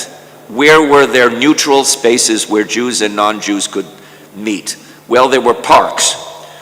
So this was a great breakthrough, that you could go to a public park and the 2 worlds would meet. You could meet in the opera. So that is what gave me the idea of talking about public spaces, because suddenly the stories that I heard from my mother snapped into sharp perspective. How many of her recollections of growing up in Vilna had to do with speaking Yiddish on the street in public. So it's the next step in the process of emancipation. First came emancipation, and then came Jewish self-emancipation. One after the other, one next to each other. I mean, they coexisted. It's not even a historical sequence. It all happened so quickly. My mother's first language was Russian. She grew up speaking Russian, but she went to a Russian Jewish high school, elementary school. Kokhanovsky's kindergarten was a Russian-speaking kindergarten. Her high school was Russian-speaking, but they were all Jews, of course. So their route to self-emancipation was through Russian and through Yiddish and through Hebrew. But her coming of age in Vilna from the First World War under the German occupation, which you all know was relatively benign as compared to what their life was under Tsarism. They were given political freedoms for the first time, which they did not enjoy. So her first memory is singing Yiddish in a choir in a garden as a fundraiser for war refugees, because that had never been, she had never seen anything like that. And she remembered her leave taking when she was married to my father on the 14th of February, 1930. And her most vivid memory is her friends come to the train station to say goodbye, and this is what they sang to her. And she sings the song that they sang. And she says, imagine we were singing in Yiddish in the train station. So growing up on these stories, I realized, yes, that's what was so liberating. Growing up in Montreal, of course you could speak English. Of course you could acculturate. That's obvious. But that wasn't the moment of self-liberation. The moment of self-liberation is when you could perform as a Jew in public. That's the Vilna moment. That's the Vilna moment. So that's really what I was trying to focus on, those institutional frameworks, a Jewish public library. I could give you an hour and a half long lecture on the Yiddish theater, which still exists. It's an amateur Yiddish theater. It lasted 5 decades longer than the Vilna Trupa. It's still ongoing. The Vilna Trupa was in Vilna for what, a year or two before they moved to Warsaw, and then they went all over the world and they disbanded. They exist only as a mythology. But this Yiddish theater group still exists and still puts on plays. The fact that there was a new cultural aristocracy. So I only focused on one, and that was the Lehrer. A Lehrer was a teacher in a Jewish secular school, in a Yiddish secular school. So for 2,000 years, there were rabbis, and there were rebbes, and then Hasidism, there were rebbeim. Rebbeim means a tzaddik, a wonder worker. There was an aristocracy that was in place. And suddenly, there was a new aristocracy of political leaders and lehrers, and the most important, I only mentioned in half a sentence, were klaltuers. There isn't even an English equivalent for a klaltuer. We translate it as cultural activist. They were kind of lay revolutionaries. They were the backbone of Jewish civil society. Jewish civil society in Vilna was created by klaltuers, who were doctors and lawyers and engineers during the day, and at night they had another life running Jewish organizations. My father was a klaltuer, but this man, Chaim Ostreger, whom I mentioned, who was a furrier, rescued the living Yiddish word for all generations. The 500 lectures that were given at the Jewish Public Library have all been digitized. You can just type in a name in the website of the Yiddish Book Center. Type in Chaim Grade, type in Avram Sutzkever, type in Peretz Miransky, anybody, and what you will call up is the lecture that they gave, or lectures, over a 50-year period at the Jewish Public Library. You can hear the lecture, but that's not all. The same Litvaks also recorded classical Yiddish literature for blind people. So you have 30 or more classic works of Yiddish literature that are read to you by native speakers of Yiddish. This was also done at the Jewish Public Library, and one of them was Leib Tenzer from Vilna. So if you want to hear the sound of Vilna Yiddish, you can hear Leib Tenzer reading the Brider Ashkenazi, which is a very long book. It's 3 tapes worth. It'll take you hours and hours, but you can just close your eyes and listen to Leib Tenzer reading to you. So you see where we're going with this. The mechanisms of Jewish modernization and how they were transplantable is really the story that I was trying to tell.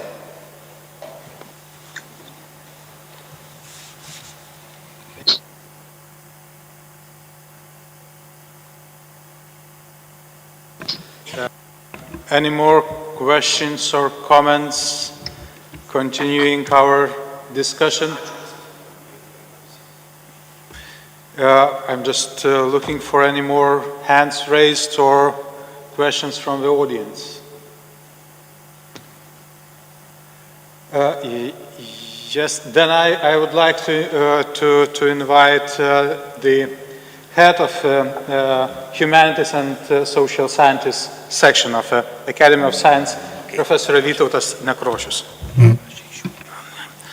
Thank you very much.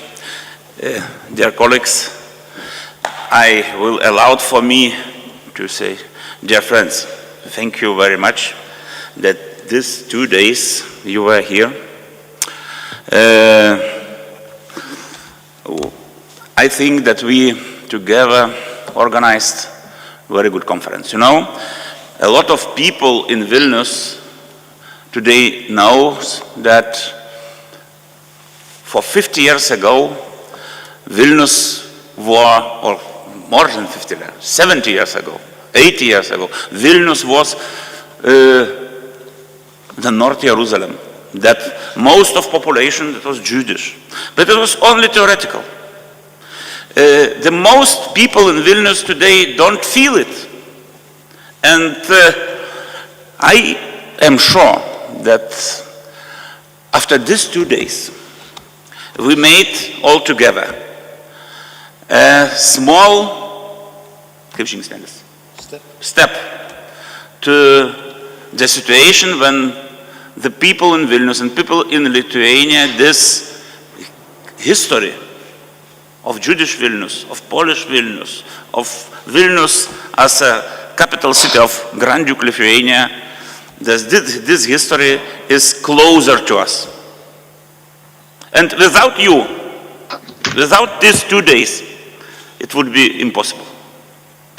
So, thank you very much that we had this conference, because you have big tragedy. But I am sure, and I wish you that peace and victory come as soon as possible into your houses. And now I have only one dream, that as soon as possible we would meet all together here in Vilnius. Dear colleagues, thank you very much. Thank you that you are, thank you for you being here today, and I hope that we made in these 2 days very good job. Thank you very much. Thank you.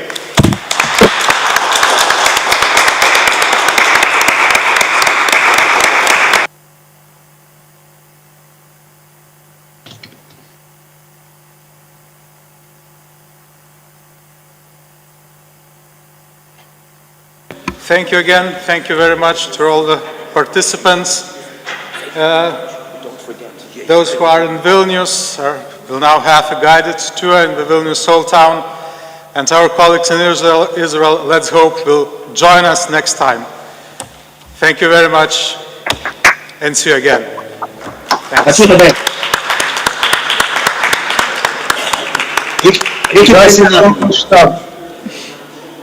Iki.